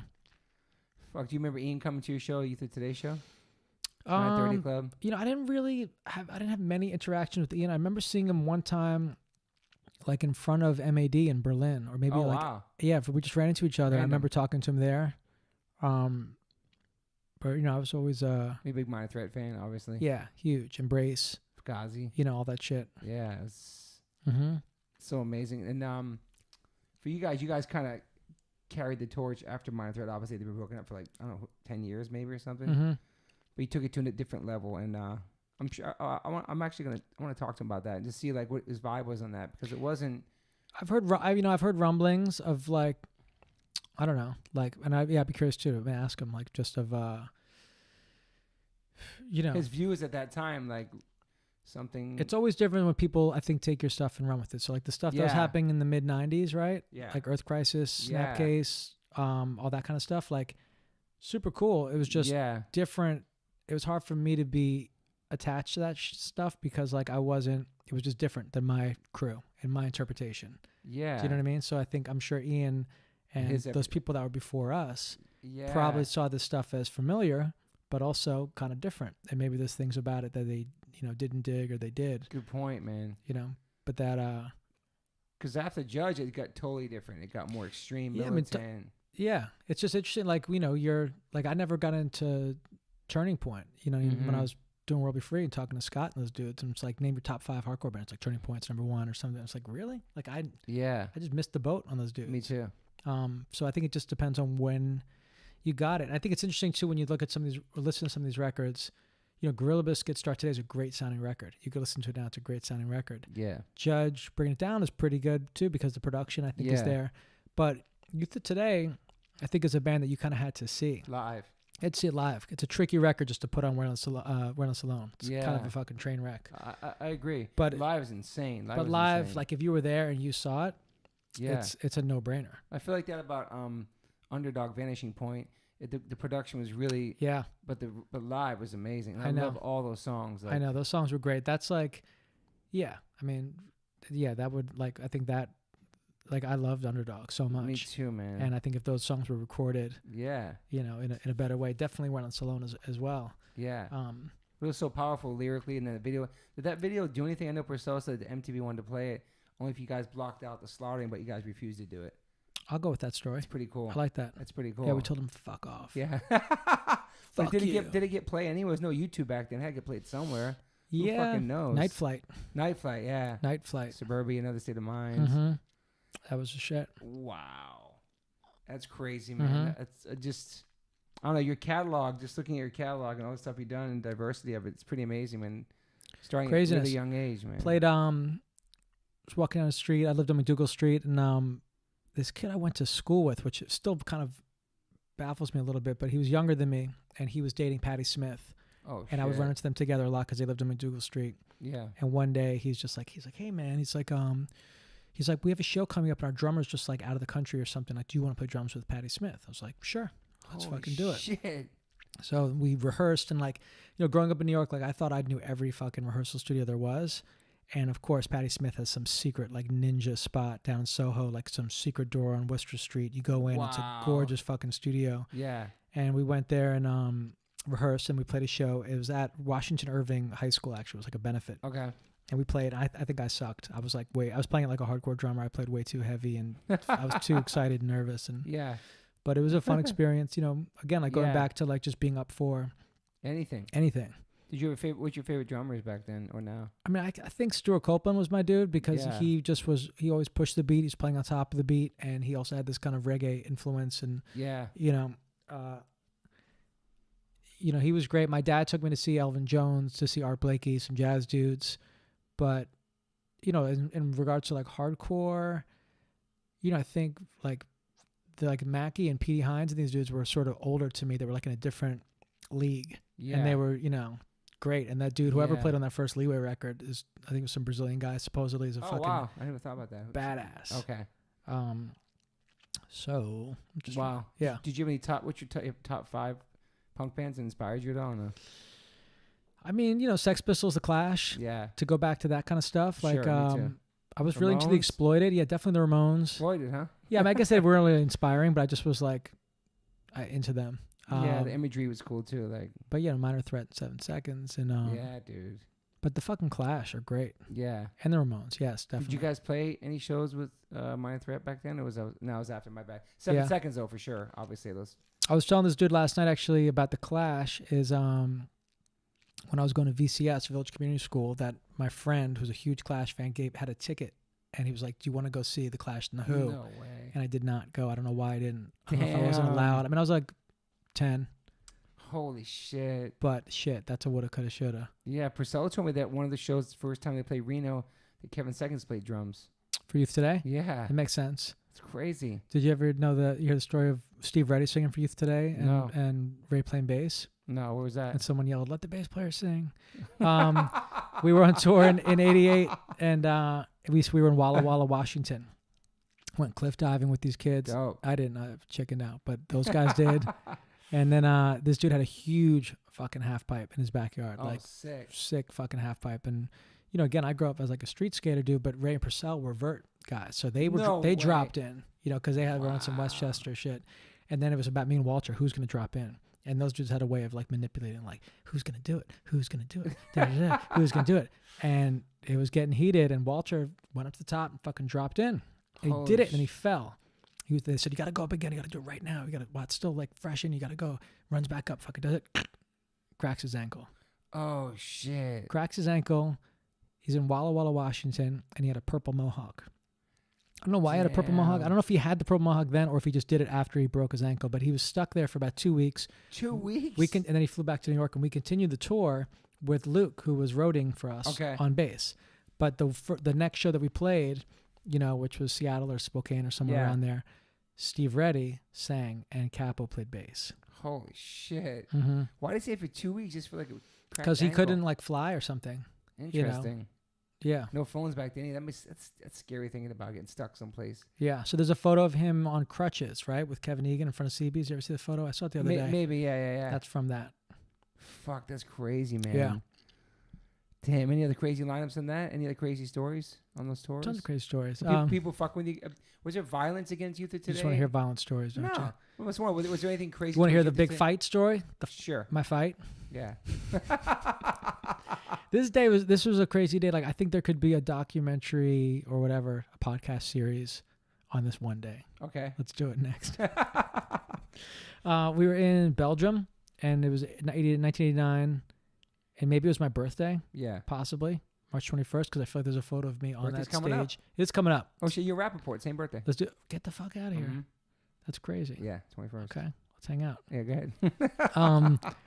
And we played 2 shows in one day because we had this promoter that was ripping us off and just was like fucking pimping us out, and like played 2 shows in one day. Okay. Us and Lethal Aggression. Sick. Afternoon show, we roll into this town somewhere in Belgium, and there's all these fucking straight edge kids. I don't know where they got it from, but they were like the one nook back in 1989 that was hip to straight edge. Gotcha. And they fucking were on board, and they got it, and they were happening, except for these 4 metalheads that were in the audience throwing beers at us while we're playing. Damn. And so, you know, we stopped mid-song. You know, Capo's like, who did that? I think he jumped in the audience, got into like a little scuffle with these dudes, whatever, got back up on stage. He wasn't scared of that shit. No. And Purcell had a broken ankle because he dropped in somewhere else. Kids threw confetti on the very first show of the tour, and he slipped and broke his ankle. Oh, that's the one venue I was doing confetti at the shows. Yes. Okay. That was the first day of tour, Coney Island, Leipzig, and he broke his ankle for the rest of the tour. So he's in a cast. We continue playing. The show's great. This is show number 1 of 2 in one day. And then Capo goes to the back to get some juice or water, something like that. And these 4 metalhead dudes surround him. They're like, "So you're straight edge." And they just pour a beer on his head. He flips out, grabs these dudes. They're fighting like a cartoon. Like it's like a ball of like dust is flying up, and they come rolling back into the venue where like I'm packing my drums up. And then I have my varsity jacket, and I run up to this one dude, and I fucking put it over his head, and I just run with him. And then, and I was like teeny. Purcell's jumping off with his fucking cast on his ankle. Oh, we had a crazy tour manager, this guy Sid. Okay. Of Sid and Lorelei. It sounds scary. Sid, and he was Italian. He was in Cheetah Chrome Motherfuckers. Oh, shit. And he came in and kind of cleared shit out a little bit and got our back. Wow. So that's, I'm sure other hardcore bands have better violent stories. Put a jacket over his head and pull him out. That's my move.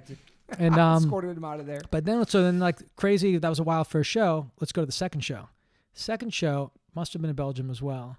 And this one was not that many people there. It's at night, and it's filled with grown men with 100% white tattooed on their neck, swastikas, no way, full fucking Nazis. And, we played, and our our tour manager dude was just like, we need to get the fuck out of here. This is dangerous. Like, this dude has a gun, blah, blah, blah, blah. And we have a song called Prejudice. Yeah. And Capo's like, this goes out to all you racist motherfuckers. It's called Prejudice. Like, right in their fucking faces. I love him, and dude. we play, and we fucking got back in our little van and cruised away. Holy shit. But that was just a hectic day, man. What was that again? Belgium, you said? It was a Belgium. I'm going to go with Yeah, Belgium. maybe to understand like prejudice what that meant, maybe. Hopefully. Obviously it didn't, because that's fucking crazy. Yeah. But I would feel like people were trying to maybe test you guys back then, obviously, because it was straight edge and you guys seemed happy. And especially in Europe. I mean, I'm sure Youth Today, before I was in the band, like Breaking the Walls tour was probably gnarly. I mean, I went on Salone going down south and playing in Florida, and it's Nazis, skinheads coming like up. people trying to put meat on your cars. I heard stories like that. Yeah, and they never. I heard that. I heard about somebody went in a fur coat stage diving somewhere, or that was during Earth Crisis. I would always play in a fur hat. You did? No, like a David Crockett. Like Mackie rocked in the. Yeah, first he did Asian actually. Quarrel. That's a good look. That was some b-boy shit. We should bring that shit back. That was b-boy, right? It was. It has to be faux. Yes. A faux raccoon hat. Yes. That was the style back then. I loved I loved the New York style, all that, like the hip hop into the hardcore. It was so good. Mm-hmm.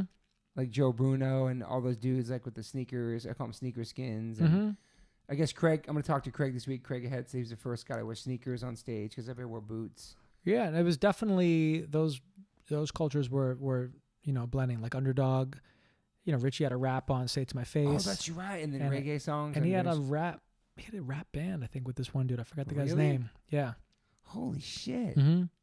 I didn't even know that. Yep. But Richie was a badass too. I remember worked at the Pyramid Club, and Yeah. he was like yoked, and like everybody was in shape, and Mm-hmm. it was so cool that like it was everything you guys were into was opposite of what punk was gonna be. It's like fuck your parents, anarchy in the UK.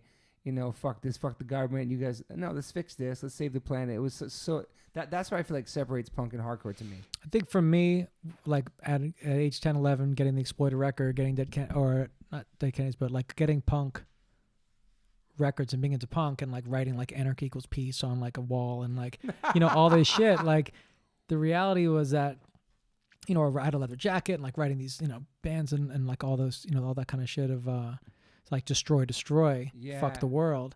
It just didn't really, I was sort of doing it because I was 10 or 11. I was buying into this culture that just looked really cool. Yeah. But when you stop, there was not a lot of substance to it for me. So Yeah. when I met the dudes in GB and Youth Today and all that, like it just made way more sense. Yeah. Like we're fucking preaching positive outlook, make a change.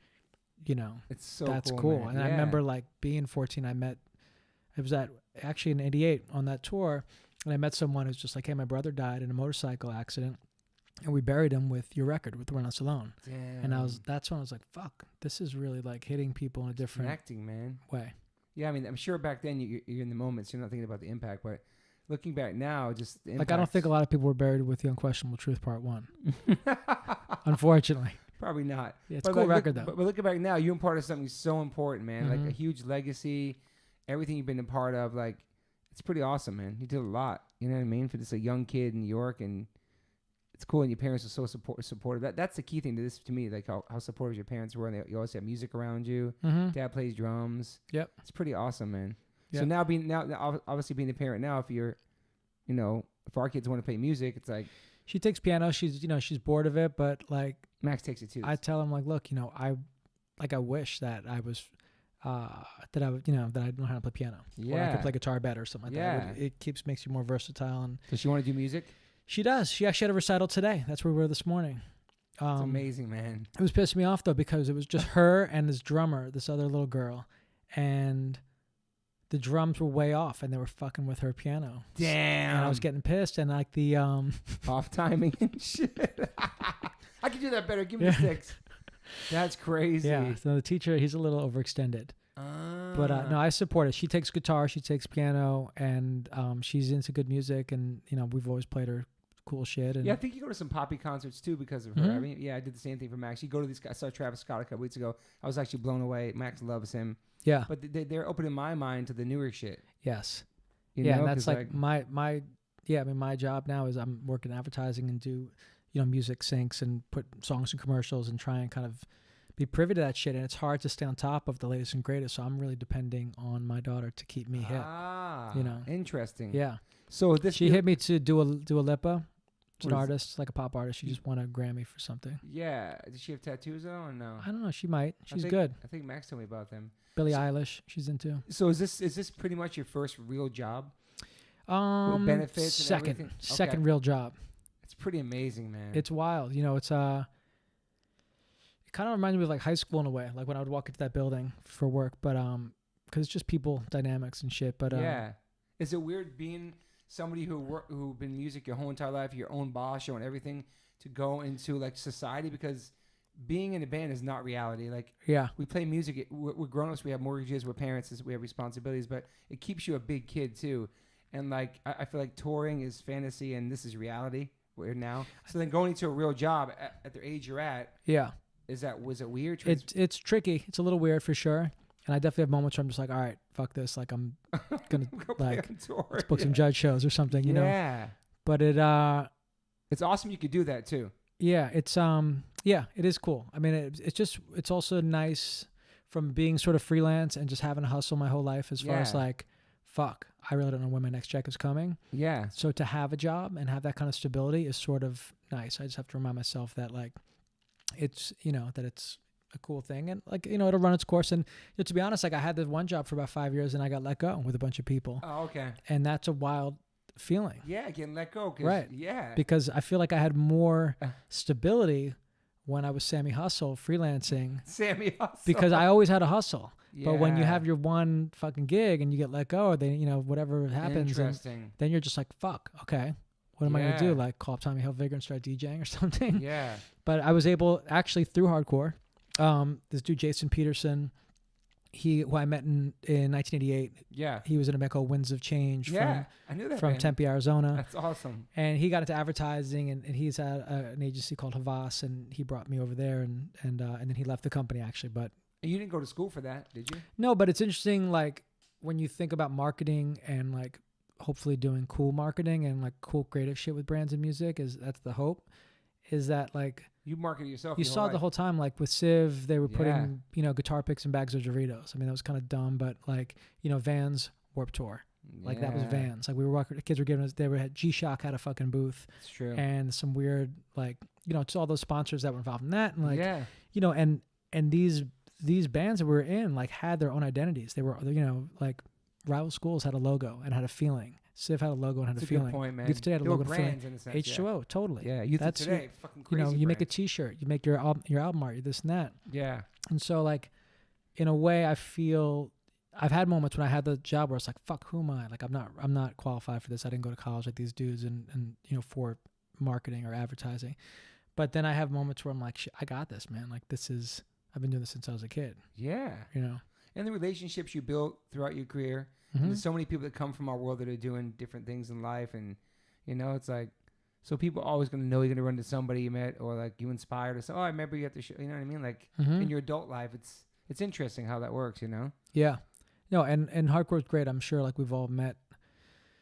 You know, you as adults now, like you meet people who are in interesting positions that, you know, 20, 30 years ago were into your band. Loved your band. You changed your life in some way. 100%. So we had some weird paid forward type shit. Like there's one agency I was working at had some weird music program with Walmart, which was super fucking corporate mainstream. Like I'd never in a million years thought I'd be doing something like that. Yeah. But I had to go to Bentonville, Arkansas, where Walmart land is from. And I'm like, you know, like kind of nervous. Like this is like not my world. It's not your world at all. And I go over to there was Universal Music, had a label there, and this dude was there. And I was like, fuck, I gotta meet this guy. Da, da, da. And we're talking, and he's like, yeah, I've been at Universal for a long time. And da, da, da. I was like, okay. And I was like, I was in a band that was actually signed to Island Def Jam called Rival Schools. He was like, holy shit. He's like, Rival Schools. He's like, I followed your band around in my car. I was your regional rep. I was hanging posters up all over fucking, you know, the South when your record came out. It's like, I loved it. Da, da, da. And it was just, you know, we hit it off. That's cool. Yeah. So, and that's happened a bunch where like, you just, you know, you meet dudes that. It's crazy the impact you have on people and didn't realize it. Mm-hmm. All walks of life, different eras of your life, because you have so many bands to choose from of shit you've done. You know what I mean? Right. So it's like, I think that's awesome. Right. I just got to figure out if I played in PM Dawn or not. You know? That's where we get out of this interview. You're going to Google search You know, it's a cool PM one. Dawn. I did a record with Gabby Glazer from Luscious Jackson. Love that band. That's a good record. Give Me Splash. Oh wow. Check that one out, folks. What else is not? What else is on my list that you play with? Lost Prophets before You the did? before the Wow, the before the downfall. evil. Holy. Just one show. Oh wow. Yeah. Where was that? It was I think I have like a little Rain Man like capability to learn a song, and so the manager was like, hey, the drummer's like doing some family shit, he can't do it, and they have a radio show in Chicago, it's a fly-in. Damn. Can you go in that morning, rehearse that day, play that night? So I was like, sure. So like the whole week leading up to it, or 2 weeks, I was like listening to their songs. Holy shit. And just kind of playing them on a little bit, and I met those dudes and rehearsed and played a show and that night and flew back the next day. Good show. Weird show. Yeah, that band was massive. They were going to be massive. Yeah. Yep. Fucking crazy, I know. man. That was a crazy one. Anybody else? PM Dawn was pretty sick though. It's pretty awesome, man. Whether it happened or not, it is. I know. It's a good story though. Yeah. So here we're at now in California, you're a grown man, dad, husband, Yeah. and still playing music. It's fucking pretty awesome. Yeah. Judge, Youth of Today, Shelter, and so many. Oh yeah, bands still Shelter. play. Yeah. Yep. Oh fuck, we talk about Shelter. So it was Shelter. Holy shit, Mantra, amazing record. So you were with them. Sit properly. Holy shit, I'm sorry. I'm keeping you long. I'm sorry, but you have so much to talk about. But the Krishna Conscious came in. Were you involved in that? You know, it was hard, and it's funny because I talked about Ray and I talked about it recently about how at the time when we were in Youth Today, towards the end of Youth Today, and Ray was becoming Hare Krishna, like in '89, we're in Europe. He had a Sika. He was shaved up. He was staying. You know, we would stay in the squat, and he would go to the Christian temple and stay there. And like he had his Christian crew, and these dudes would come for him, and this whole thing. And you know, he was telling me recently, it's like, look, you know, I wish that I made it more inviting for you guys, because back then I think it was such like he had to really take a position and kind of like, I'm this, like draw a line in the sand. And for us, you know, we sort of felt threatened by that because you're taking like our buddy away, our boy. Yeah. Like, you're breaking up our band, and our fucking homie is like took now. our boy away. Yeah. That's our new album. Christian. This one's called Christian took our boy away. Holy shit. So you never get into I never see you rocking the beads. I never see you into that. Yeah. No, I might have had some beats for a little bit, but and I fully like respect it, and it's and it's definitely cool, and I've stayed at a bunch of temples, and I've talked to a lot of those guys. Yeah. You know, when I was in Shelter for a minute, like I recorded Free Will and Sharanagati, that 7-inch, and I was in the band, and somehow I got the green light to book this tour from my room, and I booked a tour from New York to Minneapolis and back. I want to say it was like 15 shows or maybe less, 10 or something, but it was Shelter, Inside Out, and Quicksand.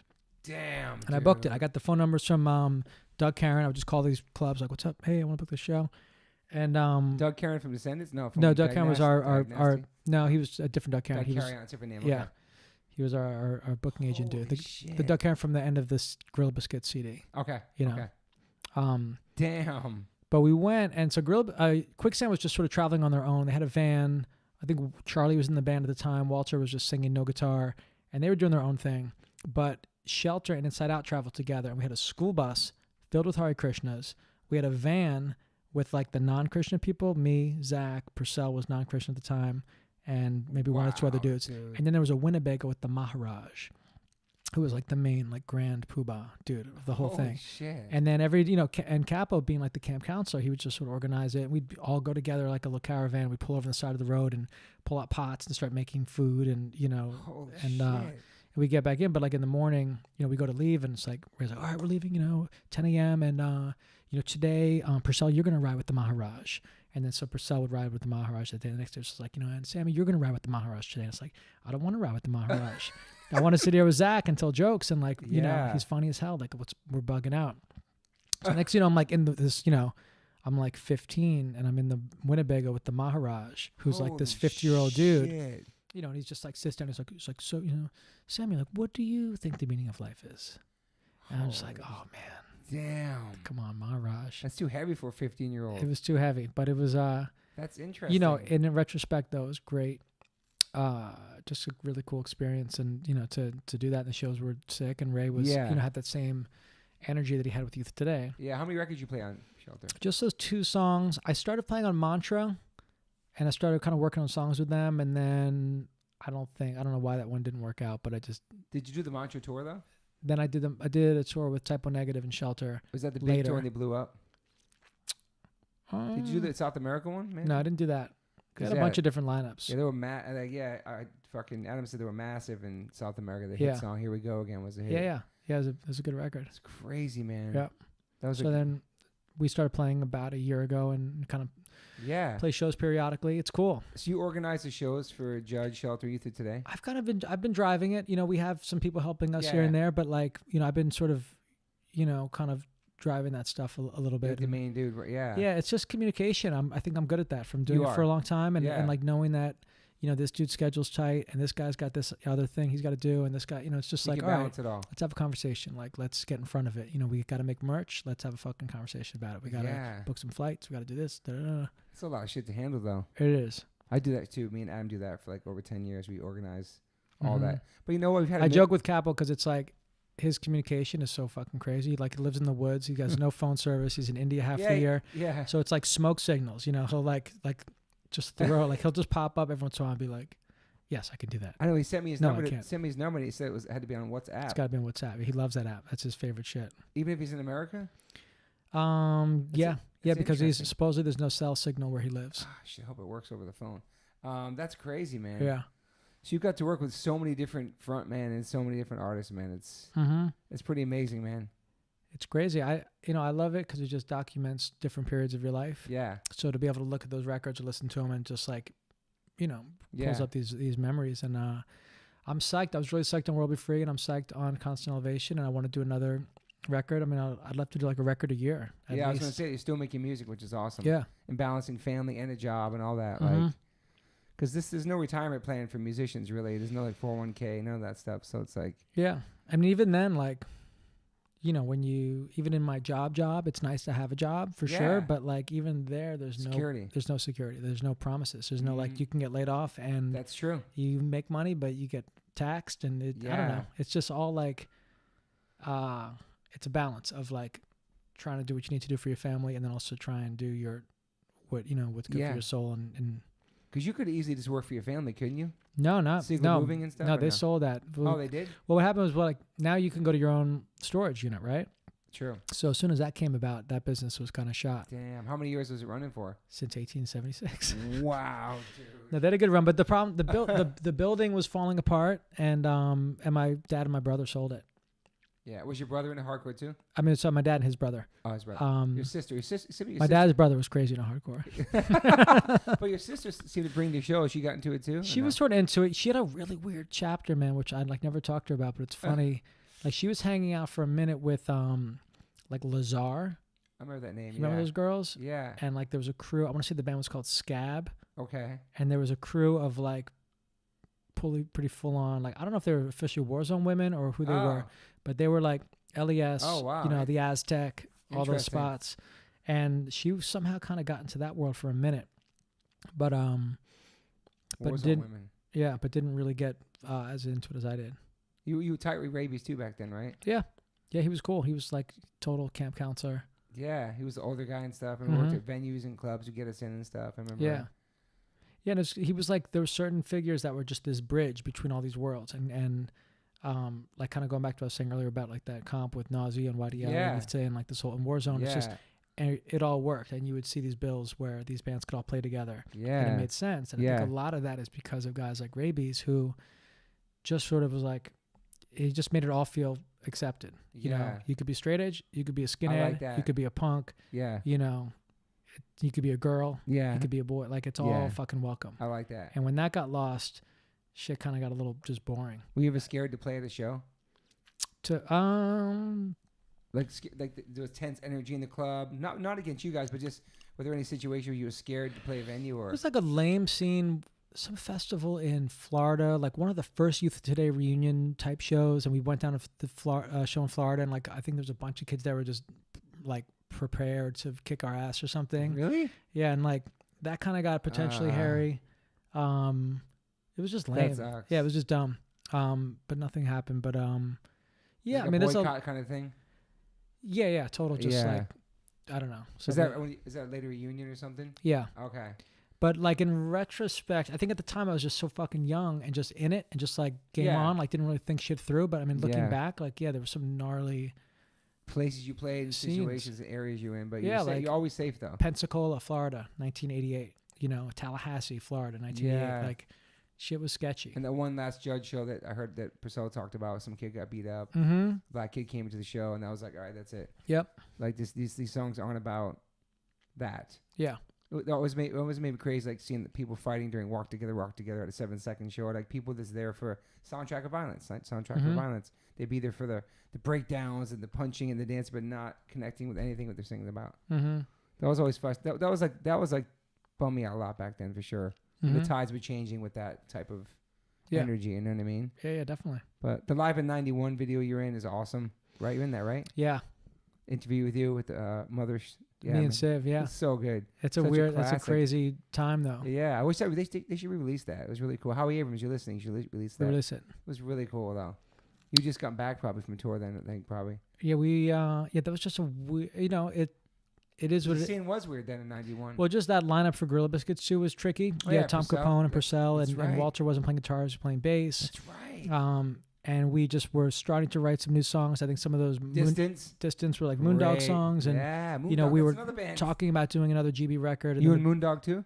I played one Moondog show at ABC No Rio. I did do that. That's crazy, dude. Yeah. So many bands, man. Yeah, but the Distance, that was, I mean, Purcell had long hair. That was like an interesting vibe, that show. Yeah. But I think that's, everything happens for a reason, right? So like that was, looking back, like that was like, I think the jump off for Quicksand, and that was a jump off for Civ.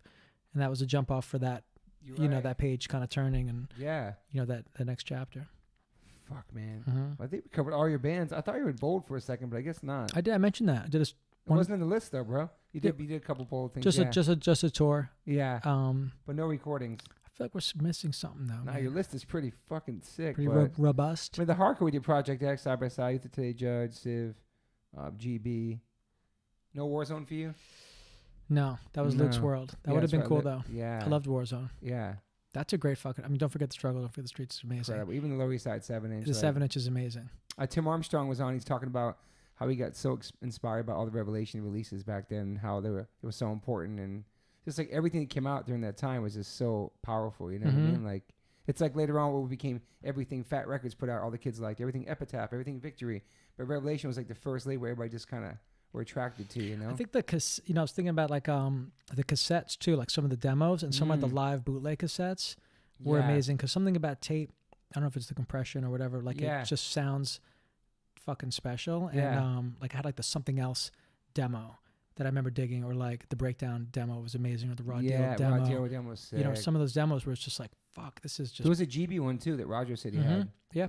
GB demo. Do you have a lot of? Do you have like test presses? I do. I have a lot of shit. Civ used to make fun of me because it was like the vault. Like things would just go like, I would just get things and just go right into the vault. But you saved a bunch. The vault, yeah.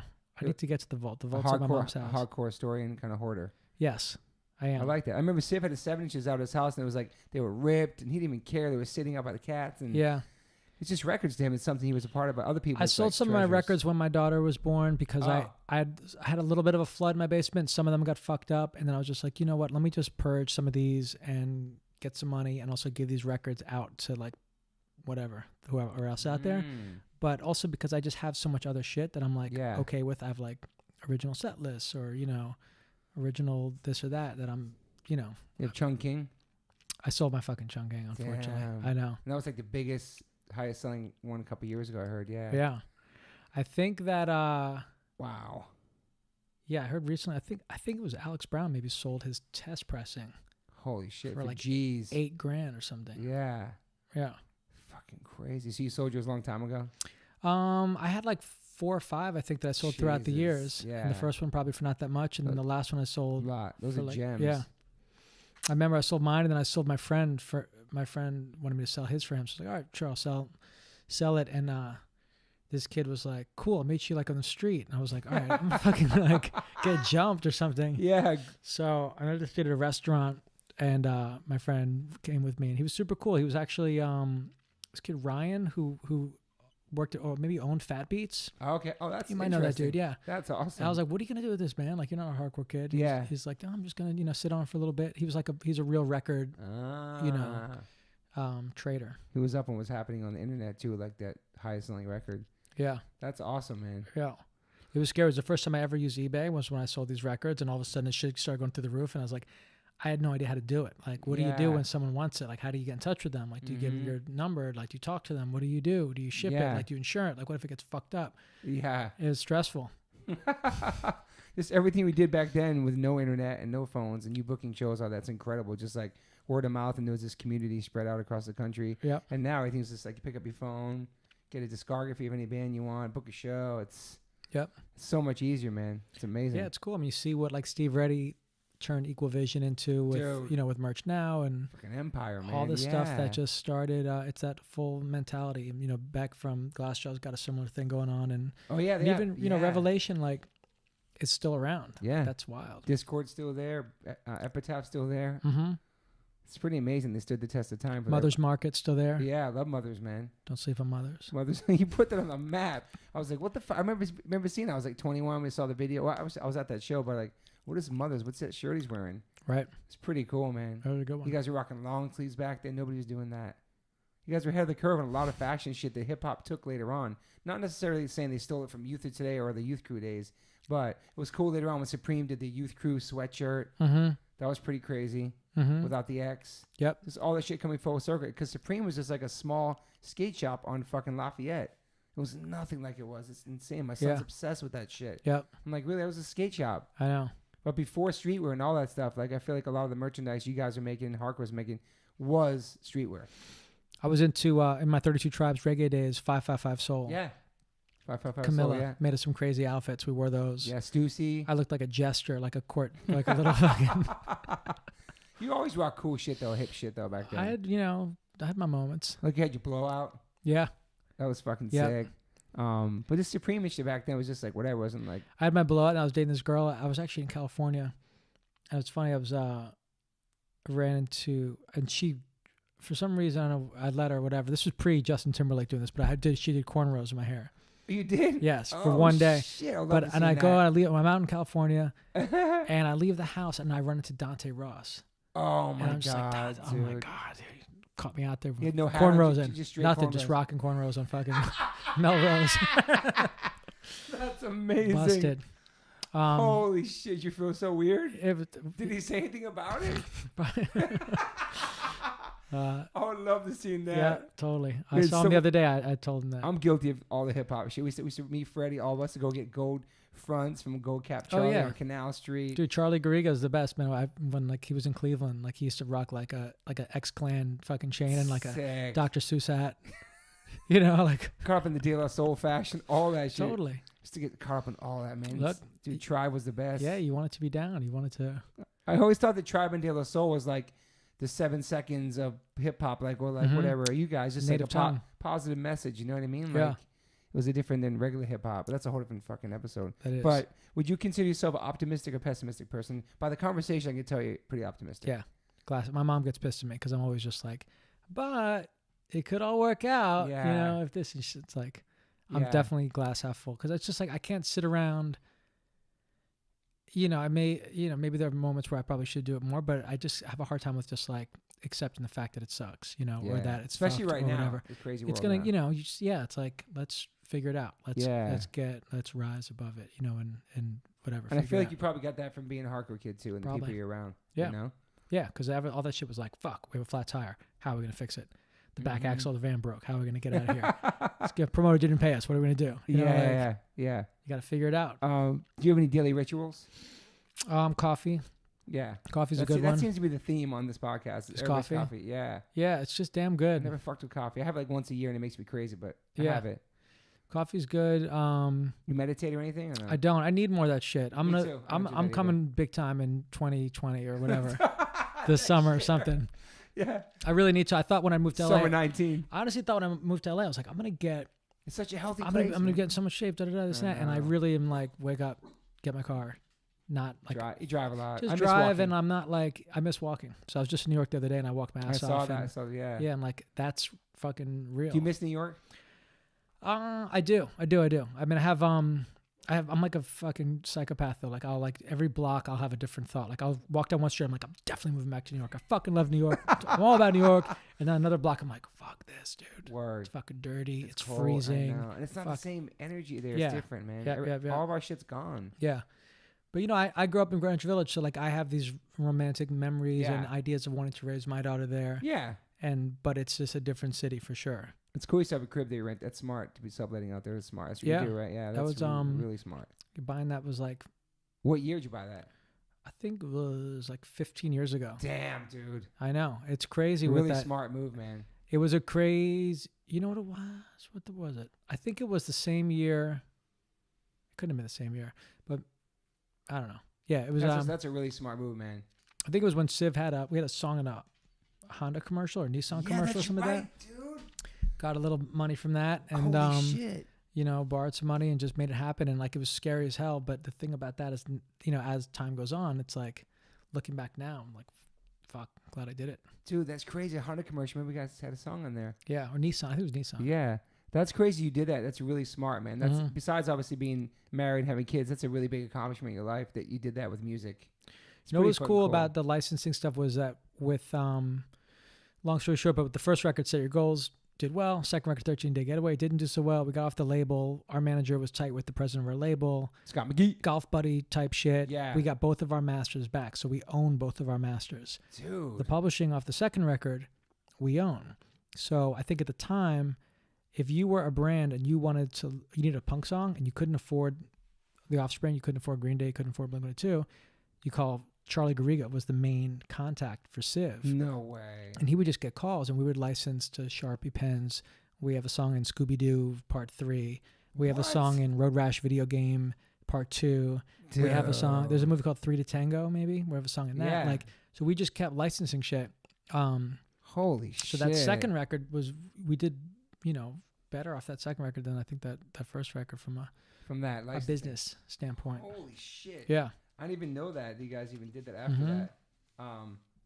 And then right now your I'm on board thing is pretty cool. Yeah, that was fun. That was it was interesting with when I left that last job I had and had a few months to kind of figure out what the fuck I'm doing. I was like, I really want to be productive and so I did the Constant Elevation, this new project, recorded those songs. It was like, I'm gonna fucking do this project, even if it just whatever happens with it, who knows? But put it out. And then the other one was this idea about an interview series in rowboats and wanting to do that. And so like I just shot a pilot and just came together last minute and grabbed Walter was in town and then Scott Weingard and Vern and then grabbed these two dudes with cameras and got a rowboat and went to the Venice canals. But the idea was like, it'd be cool to do an interview series in rowboats in various bodies of water around the world, like wherever that artist is. Yeah. If it's a musician, a photographer, artist, chef, whatever the fuck it is. Yeah. And you get into like a rowboat. I love that. So like it's interesting. Yeah. And you can do there's like YouTube channels now that you do like private YouTube channels you have to subscribe to. Like people doing all that shit, putting shows right on there. I would love to quit my job and just ride around rowboats and talk shit with people.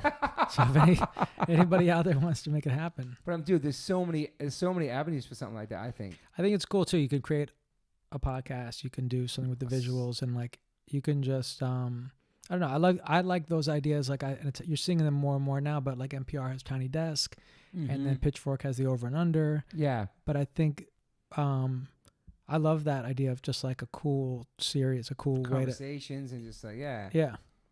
Tell about. I think you said something about like there was no kiwis back in the day for you and stuff like that. With food, yeah, it's crazy. Well, I just never when I was a kid.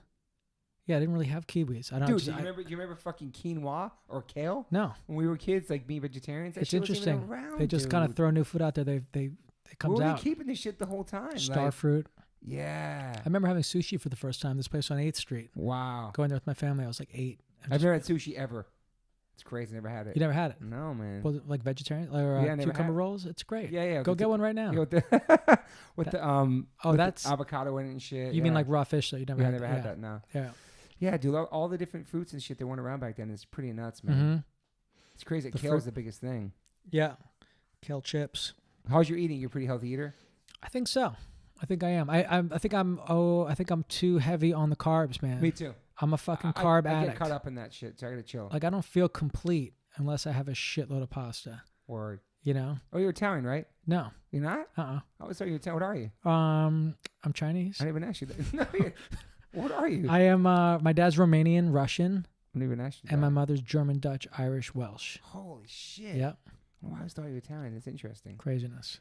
That's people thought you were Asian before, though? Yeah, people were like, "Oh, you're Puerto Rican." I'm like, "No." They're like, "You're Chinese. You're like this." Because I can have one of those. You have that look to you, yeah. Mm-hmm. Very Japanese vibe too. Yep. Mackie too. Hayagazamasu. I think we covered a lot, man. Good. Someone's blowing me up. This has been fucking awesome. It's all the the best. tours. It's kind of the best one you've done, right? Fuck yeah, you and Purcell are my tops right now. Thank you. I just want this to be a conversation, and the point of this podcast, people listening, is I'm just trying to talk to the people who inspired me as a kid and hear their stories and what inspired them to get to where they are today. That's this whole point of this podcast. There's no agenda. You know, I have questions, and everything usually spirals into other conversations, and I want it to be as natural as possible, not feel forced and comfortable. That's my whole vibe. You can learn about the people that inspire me. That's why I started with my mom. But yeah, Sammy, see, what do you want to plug? Anything you want to plug else? The new group, you already said that. That's amazing. Constant Elevation. Let's plug it. Yeah, Constant Elevation, Cool in My Mansion. I ride around when I cool in my mansion. Putting on the streets in the city. Tested. Let's put good. Let's send Scott Vogel some vibes on World Be Free. Yeah. Just Scott. I'm having him on next week too. Just I'm tell him to do some sure. fucking music. Get with it. Shout out to Vinny Movie Life. Yeah. You can see Judge somewhere soon. You can see Youth of Today. You can see Shelter. Mm-hmm. I'm on board. Scott does everything, man. I'm on board. Is that a website for that or just on your social? It's just out there. What's man. your social? Mr. SZA. Mr. SZA. MRS. MRSZA. Yeah. What's that from? The RZA, the SZA, the Jizza. I didn't make it into the band. I tried. Oh shit! Top 5 hip hop. What you got, real quick? Top 5: Yeah. Eric B. and Rakim, EPMD, Public Enemy, Tribe Called Quest, and damn, man, this is pretty fast. I never seen somebody say this so fast. You're confident. The 5th one, who? I don't know. Dude, no Beasties? Yeah, Beastie Boys, sure. And you knew those kids. You went to the same high school. That's pretty cool. The Stuyvesant shirt. I did. I knew them through Greenwich. It was a Greenwich Village connection. It was Ricky Powell one day was like, "Hey, do you want?" Oh no, actually it goes back. I think further. I ran into. Yeah, they were around. Just knew them. Cool. Yeah. You know what I want to say about them? And this is no diss to them. Is that they were the original like hipsters, like going to thrift shops and wearing those clothes and the weird random shirts. I feel like bringing that to the mainstream, like the high, like the high water pants and like, you know what I'm saying, those random fucking like Stuyvesant and whatever shirts. It was pretty cool, man. Thinking about the ringer tees. Another sweet factoid, Beasties-ish, is my dad played drums on Hella Nasty. Your dad did? And if you look at the back of Hella Nasty, it says Richard, Sammy's dad, Seigler. Are you serious? Yeah, my dad got pissed at me. He's like, "What the fuck is this? How come you're credited on this?" You had him write it like that? No, I didn't. They did it. But are you serious? Yeah. Dude, that's awesome. Random. Did you know Beasties before they blew up? No. When they were like the punk rock, probably walks. Not at all. They were older than me, so so you went to school a totally different time. Then, yeah, different times. School. That's still cool. Yeah, we ended up playing basketball together. Yeah, and you were maybe on a softball team with them too. I didn't really play this on the softball team too much, but Yeah. But basketball was pretty consistent for like 6 You or 7 years with ago. those dudes. Yeah, like 3 days a week sometimes. So Yeah. you knew Yout too? Mm-hmm. Wow, Totally. man. He was the one that got my dad. He came up to me one day and said, "Hey," he's like, "Hey, I need a do you know any Brazilian drummers?" And I said, "Well, there's a guy named Duduka who's like this heavy session guy. He's a badass motherfucker." And I was like, "What do you need?" He's like, "Just like just some bossa nova type, real simple Brazilian grooves." I was like, "To be honest, like my dad can do that shit really well." He's like, "Oh, great." It's like, "Have him come by the studio." I was like, "Okay." So tell my dad, like, "You can go by, play on this record." And he's like, "Yeah, whatever." He didn't really know who the Beastie Boys were. We get down to the studio on Mott Street. Mario's there, and Yauk, and my dad puts his headphones on. He's listening to music, and he's like, no joke. He's like, "You know what this sounds like?" He's like, "This sounds like that Tibetan stuff. You know, like the Tibetan music." And I was like, "Yep, okay, there you go." Wow. And he's like, "So where are these Beastie Boys?" I was like, "Well, they're right there, dude." Like, but he sat down. He played in 2 tracks. I think one of them ended up on the record. That is fucking crazy, man. It's crazy to say Tibetan because I didn't know till later on from the new book that like how much Yout was involved in Tibetan concerts he was putting on, all that shit, funding and making those benefits for that. Was pretty amazing because nobody knew. They only knew the party side of the Beastie Boys, Yeah. Did you see that book and stuff? I did. It's pretty crazy, man. Yeah, they're the best. They are, man. They changed so much, and they brought like the skateboarding, the punk rock community together. I think street were all that. They're the ones that meshed it together. I think. It's pretty amazing, man. Dude, speaking about meshing shit together, I got to go to this dude's wedding. Okay, we out of here. We can talk later. Meshing people together. All right, Sammy Seigler, that was an amazing conversation. We might have to do a part 2 someday. But thank you for your time. Yeah, thanks for having me, man. This is great. Thank you, Sammy. One life, one chance. Peace. Peace.